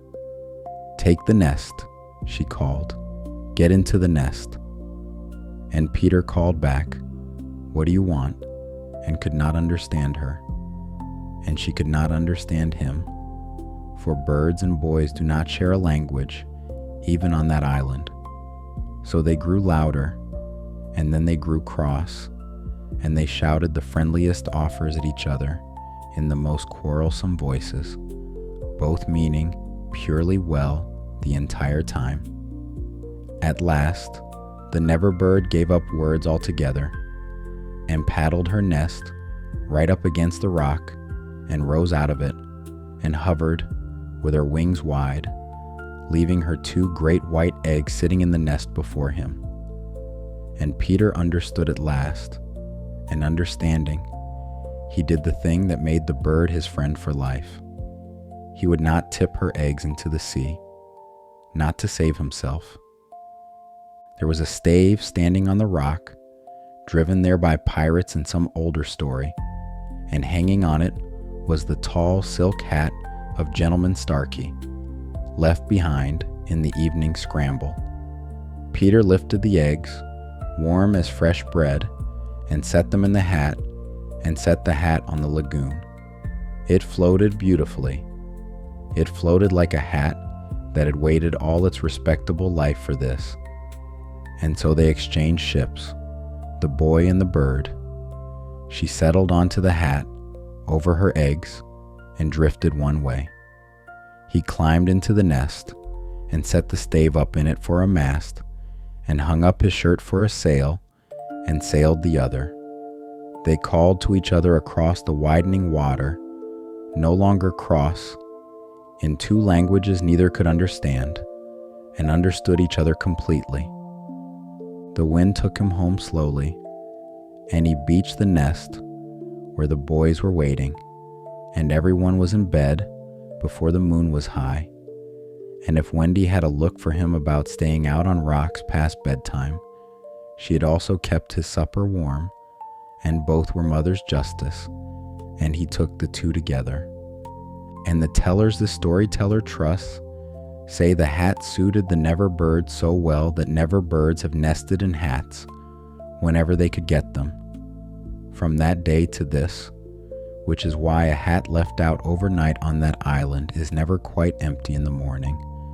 As for Gentleman Starkey, when word reached him that his good silk hat was cruising the lagoon under new management, with a bird at the helm and a family in the hold, he had feelings, and the island gave him room to have them. He was seen more than once on the shore at evening, watching his hat go by with her head under her wing, and what he felt as he watched, the old book does not say.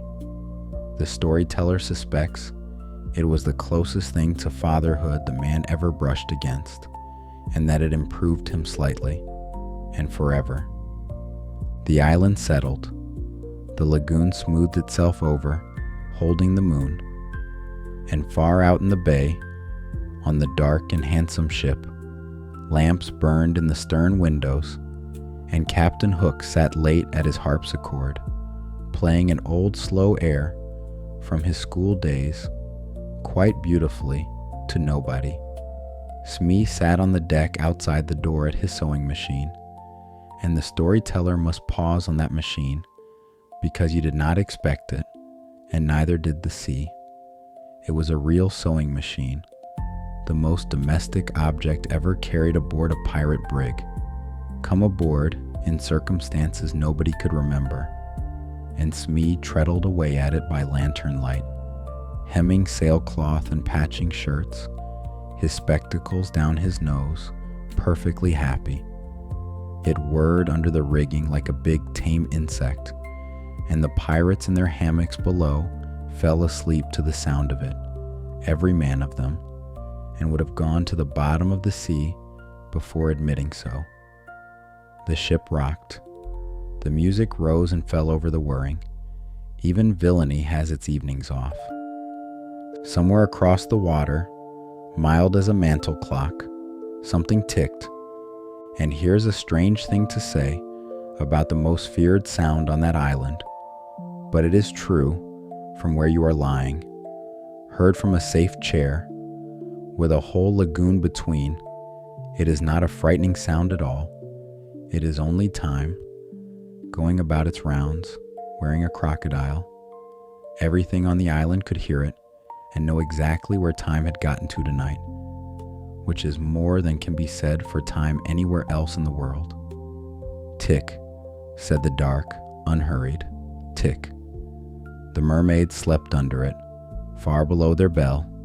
The never bird rocked to it, at anchor on her hat, because a clock in the dark, when you are warm and the door is locked, and someone loves you, has only ever meant one thing. Somebody wound it. Somebody meant the morning to arrive.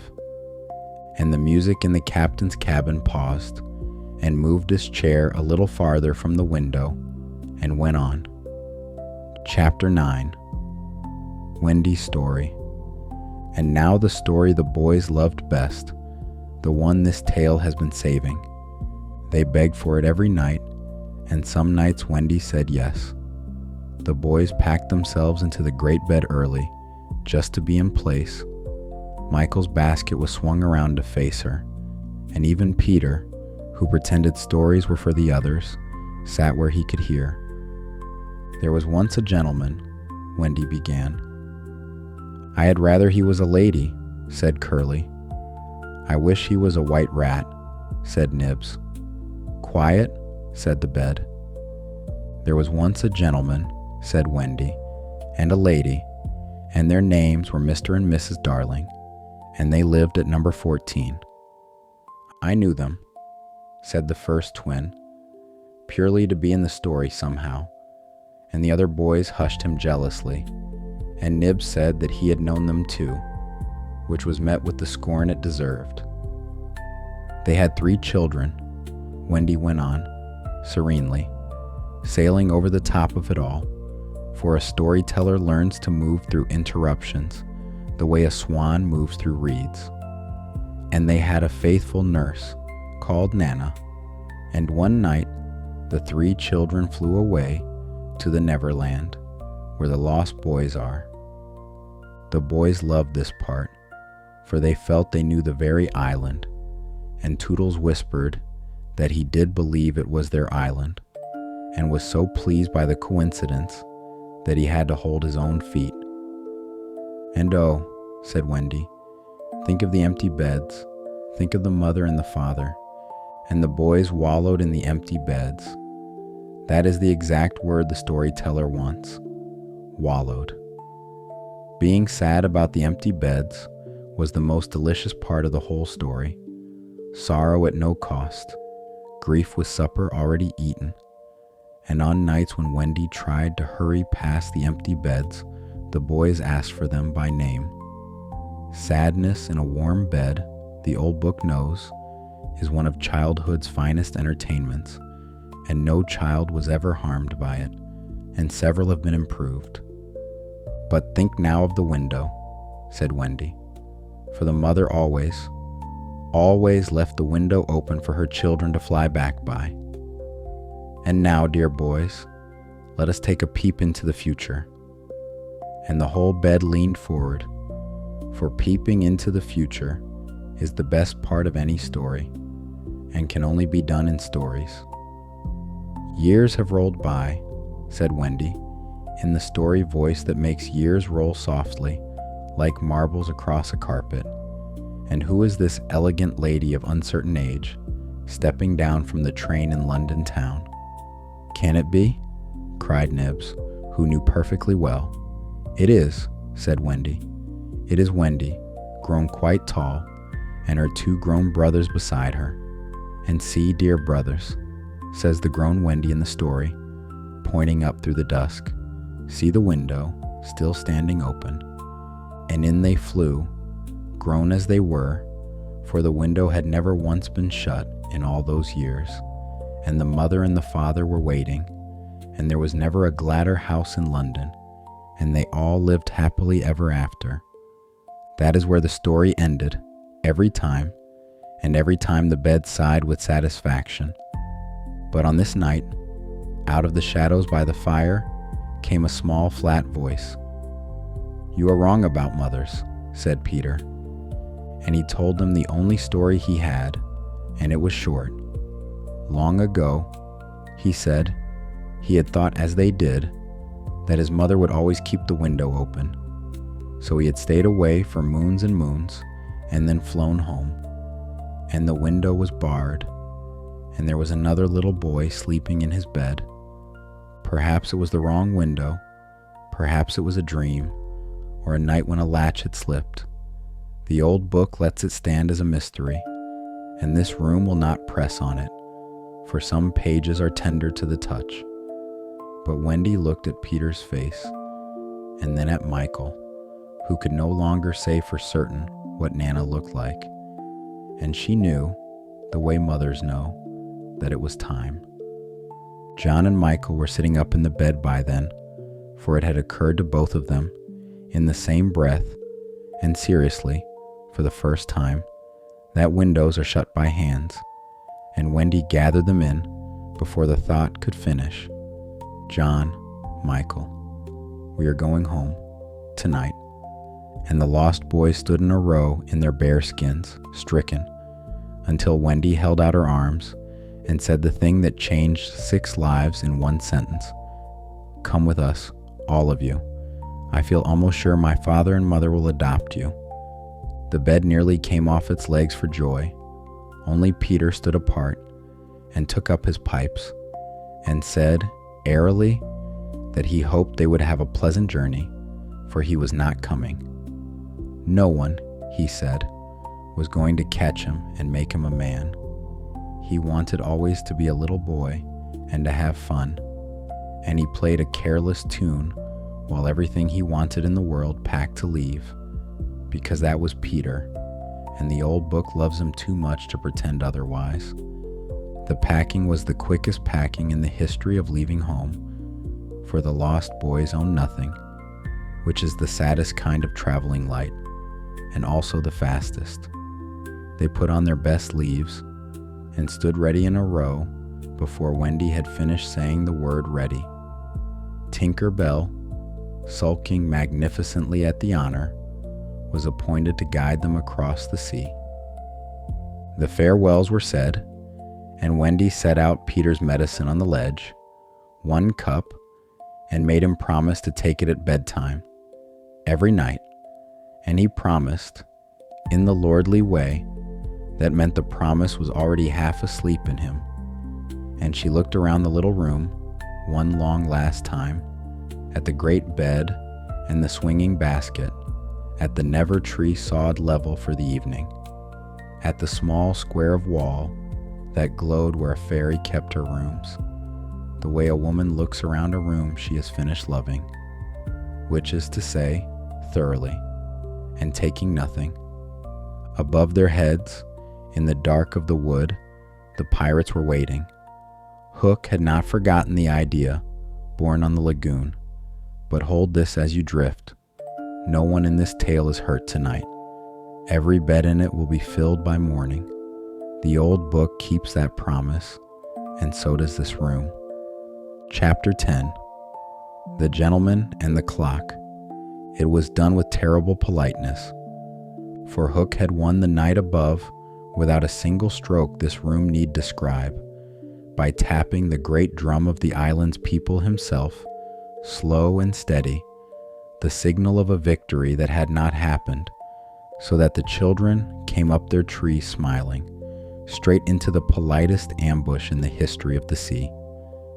As the children came up out of their trees, one by one into the nightwood, the pirates were simply there, courteous as ushers, and there was no battle and no shouting, only a quiet escorting away through the dark toward the ship.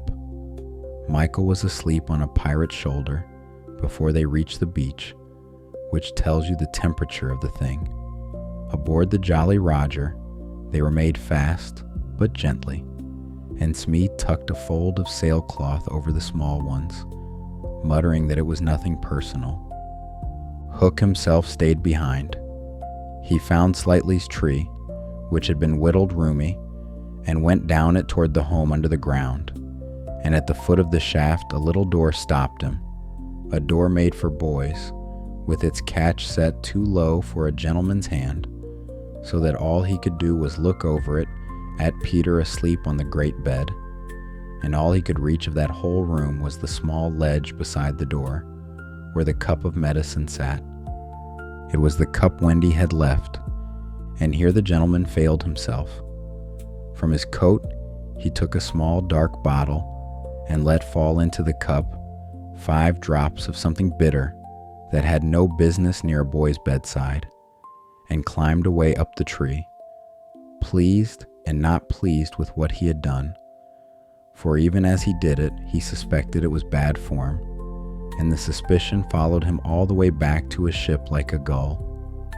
And late that night, aboard his quiet ship, Hook paced his own quarterdeck, and the old book, in the middle of all his triumph, opens one window into him and lets us look. He was not happy. The night was fine. The prize was won. The ship rode easy at her anchor, and he walked up and down gnawed by the one thought that no victory had ever fed. No little children loved him. He had good form, and a beautiful coat, and a cabin full of old music, and not one soul on the wide sea who would be glad at the sound of his boots on a stair. Behind him, Smee's sewing machine stood sheeted by the mast, off duty, like the small ghost of a gentler trade. You may spare the captain a little pity here, at the edge of sleep, where pity costs nothing and weighs less. The storyteller does. It changes nothing that happens. It changes the flavor of the dark, which at this hour is the more important work. Tinkerbell woke Peter with her bells all ringing at once and told him everything. Wendy, the boys, the ship. Peter seized his sword, and then, because he had promised Wendy, reached first for his medicine. And Tink, who had seen what she had seen from the shadows, got between his lips and the cup and drank it to the last drop. And hold the promise you were given, for this small dark minute ends well. Her light began to go out. She settled on the pillow like a falling spark, and her bells came slow and small, and she told him, faintly, that she thought she could get well again if children believed in fairies. There were no children in the room, but there were children everywhere, asleep and dreaming of the Neverland, which is nearer to any nursery than the next street is. And Peter called out to every dreaming child in every bed in the world, "If you believe," he cried, "clap your hands." And the clapping came. It came from everywhere at once, like rain beginning on a broad roof, small hands in London and in every city under the stars, clapping in their sleep for a fairy they had never met. And Tink's light steadied and grew, and then she was up and darting about the room, brighter than ever and twice as pleased with herself. And 1 minute later, the two of them were out into the night, headed for the bay. Peter crossed the dark water quietly, and here the old book tells a strange, fine detail. The ticking had stopped on the island that night. The clock inside the crocodile had run down at last, worn out, as every clock is in the end, having ticked its whole long spring empty in the patient service of one appetite, and for the first night in years, the island lay in unmeasured time. So Peter, passing, took up the ticking himself, softly, tick, tick, tick, so that the beasts of the lagoon would let him by, and it carried him right up the side of the ship, for aboard the Jolly Roger every pirate froze at the sound of it, and looked to their captain, and their captain closed his eyes. And the old book swears to one more thing, the finest of the whole night. Somewhere on that dark crossing, Peter forgot that he was making the sound at all, and ticked on without knowing it, and the storyteller likes to think that for those few minutes, he was the nearest anyone has ever come to being time itself, out for a swim. What happened on that deck, the old book tells with a great deal of clashing, and this room will tell with almost none, for the ending is the same either way, and it is the ending that matters at bedtime. The boys were cut free. The pirates, finding the night full of a boy they could not lay hands on, went over the side in ones and twos and swam for the shore. And, the tellers say, most of them gave up the trade for quieter work.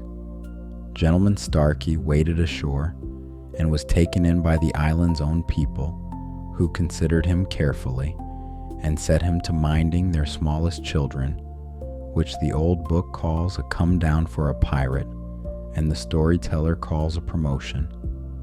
Smee got away in the dinghy with his spectacles and his sewing, and spent the rest of his days telling anyone who would listen that he was the only man James Hook had ever feared, and nobody believed him, and he did not mind. Which left, at the last, in the lantern light by the wheel, the boy and the gentleman. They said the old formal words to each other, the way dancers bow before a dance, and what followed was brief, and Hook, who had lived his whole dark life by good form, saw in the middle of it the thing that finished him more surely than any blade. The boy had good form and did not know he had it, which is the best form of all. So Hook ended it his own way. He stepped up onto the bulwark with the dark sea below, and he looked at Peter, and he invited the worst of him, and got it. Peter, being a boy to the very last inch, kicked instead of bowing, and James Hook went over the side of his own ship, almost content, calling bad form as he went, having been right about boys at the very end, and a gentleman would rather be right than rescued. The sea took him quietly. The old book says the crocodile was waiting, and the old book turns that page quickly, and so shall we. What is certain is this: the ticking never came back to the island. The lagoon keeps no grudges, neither will we. And when the sun came up, the Jolly Roger had a new crew, none of them taller than a doorknob. Wendy tucked the boys into the pirate's own bunks. Peter stood at the wheel in a coat of hooks, far too big, with the cuffs turned back 6 times, and set the course they all knew by heart. They sailed her through one whole shining sea day, and when the wind knew the way, they rose off the deck together and flew the last of it for home. Chapter 11. The Window Left Open. All this while, London had been keeping faith. At number 14, nothing had been moved. The 3 beds stood aired and turned down. Every night, 3 small harbors waiting for 3 small ships. And the window was open. It was open in June, and it was open in the rain. And when the wind came cold, Mrs. Darling put on a shawl rather than close it, for it was not a window anymore. It was a promise, kept nightly. Mr. Darling had taken the whole blame onto himself in his own strange, faithful way. It was I who chained Nana up, he said, and Nana was wiser than I. And so, until his children came back, he had gone to live in the kennel. He was carried to the office in it every morning in a cab, and carried home at 6, and if the neighbors talked now, he no longer minded, for he had stopped being able to hear any voice but 3. And the city noticed, as cities do. It laughed first, being a city. Then the story of why the little gentleman rode in a kennel went around, the way true stories go around, quietly, over counters and garden walls, and the laughing stopped, and here and there, along his daily route, the hats began to come off as his cab went by, and Mr. Darling rode to his office through the raised hats of strangers, bowing gently from inside the kennel. And it is the opinion of the old book and of this room that there went more true dignity down those streets in that kennel than in most carriages. And Nana, who had been right all along, never once said so, which is the mark of the very best nurses. On this last evening, Mrs. Darling sat at the piano in the nursery, playing softly to the open window, and fell asleep there, and dreamed of her children. and Peter and Tinker Bell reached the window first. Peter had flown ahead with a plan, and it was not a kind one. "Bar the window," he told Tink, "and when Wendy comes, she will think her mother has forgotten her, and she will have to come back to the island with me." And then he looked in and saw the dreaming lady at the piano and the 2 tears that were on her face. She was fond of Wendy, he saw. He was fond of Wendy too. She could not have them both, and it was a hard arithmetic. And he stood on the sill a long time doing it. "Oh, all right," he said at last, to nobody, and swallowed hard, and opened the window wide. "Come on, Tink," he cried. "We don't want any silly mothers." And away he flew, which is how the greatest kindnesses of certain people always look exactly like flouncing. So the window was open when the children came. They gathered on the sill in a row, 3 travelers at the end of the longest journey ever made in night clothes, and looked in at the lamplit room and the sleeping lady at the piano. John was for creeping up and putting their hands over their mother's eyes. Michael was for announcing themselves from the sill like a brass band. Wendy heard both plans out, in the way of chairwomen everywhere, and chose her own. "Let us all slip into our beds," she said, "and be there when she wakes, just as if we had never been away." So they slipped in over the sill, Wendy, then John, then Michael. And Michael paused a moment in the middle of the room and asked in a very small voice, "Which is my bed?" And Wendy showed him. And that was the last question of the whole long journey home, and the right person answered it. And there were their own beds, and they did the sweetest thing that was ever done in that nursery. They simply got in. They pulled their own blankets to their own chins and waited, warm, for morning to notice them. It was their mother who noticed first. She woke at the piano and saw the 3 beds filled, and she had dreamed it so many times that she said softly, "It is the dream again." And then Wendy said, "Mother." And John said it, and Michael said it, and Mrs. Darling knew, and opened her arms, and all 3 were in them at once. And Mr. Darling came up the stairs, 3 at a time, with Nana ahead of him, and there could not have been a lovelier sight. And the only one who saw it was a small boy at the window. He had more joys than any child could ever count, and he was looking in at the one joy he had decided, long ago, to do without. He did not knock. He watched a while, sitting on the sill, and then he played one very quiet tune, and only Nana lifted her head at it. And by the time she looked, the sill held nothing but night air. The lost boys were brought up from the street, where they had been standing in a row, rehearsing their manners, and Mrs. Darling counted 6 of them, with her heart, before her head could object, and Mr. Darling began doing sums aloud about bedrooms, which was his way of saying yes, and the house grew by 6 boys in a single evening, and never regretted it once. And Peter came back, briefly, to settle accounts with the future. Mrs. Darling offered to adopt him too. "School," she said gently, "and then an office, and a grown life." "Keep back, lady," said Peter. "No one is going to catch me and make me a man.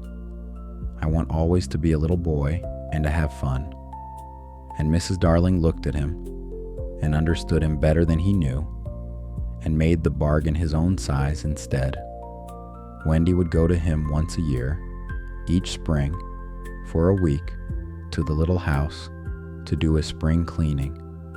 The fairies had carried the little house up into the treetops by then, and they lit it at night, and it was agreed. And Peter took one thing with him when he went. You remember the kiss that Mrs. Darling kept in the right corner of her mouth, the one that Wendy could never get, nor Mr. Darling either, the kiss that was for nobody. Peter took it quite easily as he flew past. It had been for him all along. The old book says she seemed satisfied, and the storyteller believes it, for some kisses are kept for years, precisely so they can fly away. Chapter 12. Goodnight, and the lamp at the edge of morning. The night is deep now, even at the edge of everything. In London, the gas lamps burn low along the quiet street, and number 14 is asleep. All of it, at last, every bed full, and every heart accounted for. The nursery holds 3 children, and the spare rooms hold 6 boys, washed and astonished, sleeping in real sheets for the first time in their lives, and finding them, on the whole, an improvement on bear skins. Nana lies by the nursery fender, in her rightful place, one ear folded back. The kennel stands empty in the hall, retired with honors. Mr. Darling sleeps the sleep of a man whose house is full. Mrs. Darling sleeps with the corner of her mouth at rest, for the kiss that waited there so long has gone where it was always going, and keeping is over, and that is a kind of rest no one had thought to wish her. The night lights burn beside the beds, 3 small flames, the eyes a mother leaves behind her. They have nothing to guard against tonight. They burn anyway. That is their work, and they are proud of it, the way small flames are. And the window is open, not from carelessness. It will be open tomorrow night as well, and every night after, a hand's width of London dark, kept on purpose at the edge of the room, because once a year a boy comes for a week's worth of spring cleaning, and because a house that has learned to leave a window open never quite unlearns it. The curtain moves a little. The night comes in its small allowed amount, and behaves itself. And far away, past the second star to the right and straight on till morning, the island is going to sleep as well. The lagoon lies smooth as the inside of a shell, holding the moon. The mermaids are in their bedchambers under the sea, and the last bell down there rang long ago. Out on the dark water, the never bird rides at anchor on a tall silk hat, her head under her wing, her eggs warm beneath her, the whole small household of her rising and falling with the breathing of the sea. The little house sits high in the treetops now, where the fairies carried it. Its make-believe roses are blooming in the dark, which is when make-believe roses do their best work. Its one window glows, fairy-lit, a lamp the size of a walnut, and it will glow like that until spring, when a girl comes to sweep its one room and scold its one chair and set everything 1 week right. In the wood, the hollow trees stand empty, keeping the shapes of the boys who slid down them, the way boots keep the shape of walking. Underground, the great room is dark and tidy. The never tree grows quietly in the middle of it, and inch by morning, 2 by tea time, patient as bread, becoming a table for nobody, and it does not mind. Trees are the best of all things at waiting. It will be a table again someday, perhaps for the children of children. The old book only smiles about this, and turns. The ship rides at anchor in the bay, empty and forgiven, rocking on the tide like a cradle that has run out of things to hold. The beasts are denned, the drums are quiet. The island's own people sleep in their lodges, and Tiger Lily sleeps the sleep of princesses, calm as deep water. No ticking anywhere, only surf and wind in the high leaves, and the small ringing, somewhere, of one fairy putting out her chandelier. And on the highest branch of the tallest tree, a boy is sitting in the moonlight with his pipes in his lap, wide awake, the only wide awake thing on the whole round island, and perfectly content to be, for someone must mind the stars, and he knows all of them by name, and the second one to the right is burning steady, low over the sea, like a lamp put in a window on purpose. He plays a little. The tune has no beginning and needs no end. The island rocks, the sea minds it, the stars mind the sea, and the old book has one more page, a quiet one at the very back in smaller writing, and the storyteller turns to it now because it is the page the story likes to sleep on. Peter came back for Wendy the next spring, exactly as agreed, and they cleaned the little house in the treetops together, and it was all as it had been. He came the spring after that as well. He never knew he had been away a year. To Peter, all time was about the length of an afternoon. Other people did his counting for him, or nobody did. And once, when Wendy spoke of Tinker Bell, he could not remember her. "There are lots of fairies," he said, comfortably. Wendy was shocked until she understood, and this room will help you understand too. Fairies live short, bright lives, the way dew does, gone by 8 in the morning and never once sorry. And Peter's forgetting was not coldness. It was the way of a boy with no yesterdays, for whom the whole world is always just beginning. There are worse ways for a world to be.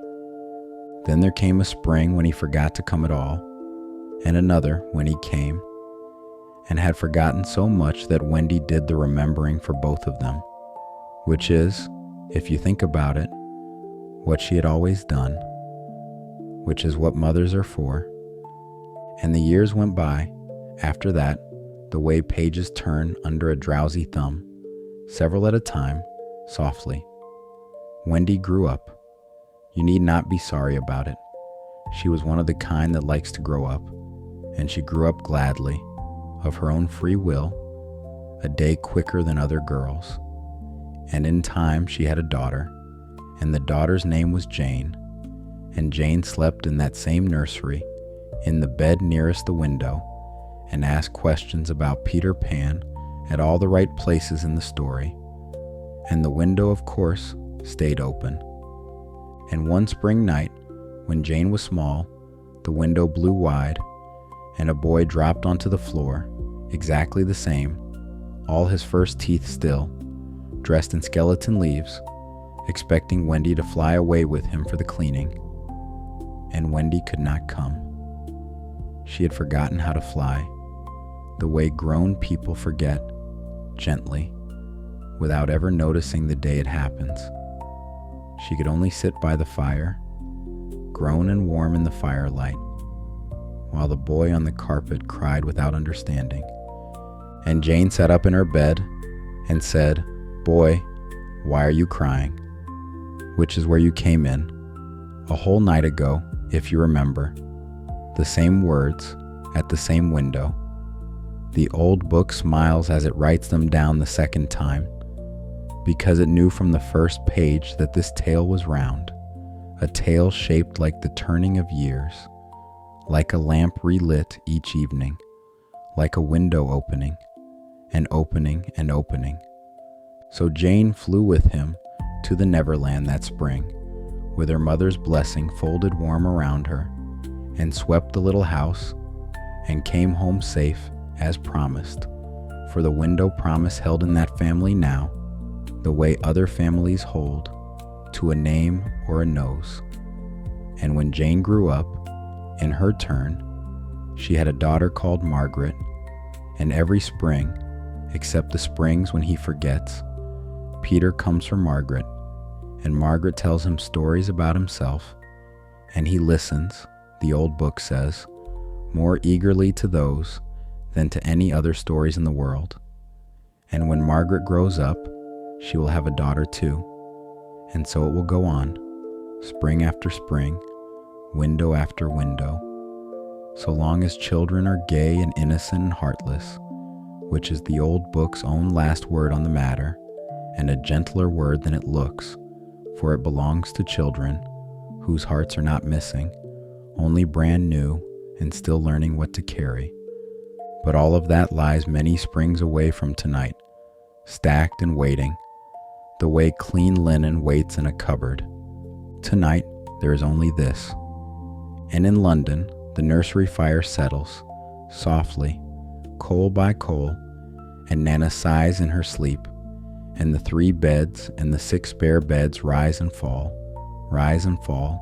slow as tides, and the night lights burn on, and the window stays open, and nothing comes in but the dark, in its small allowed amount, behaving itself all night at the edge of morning.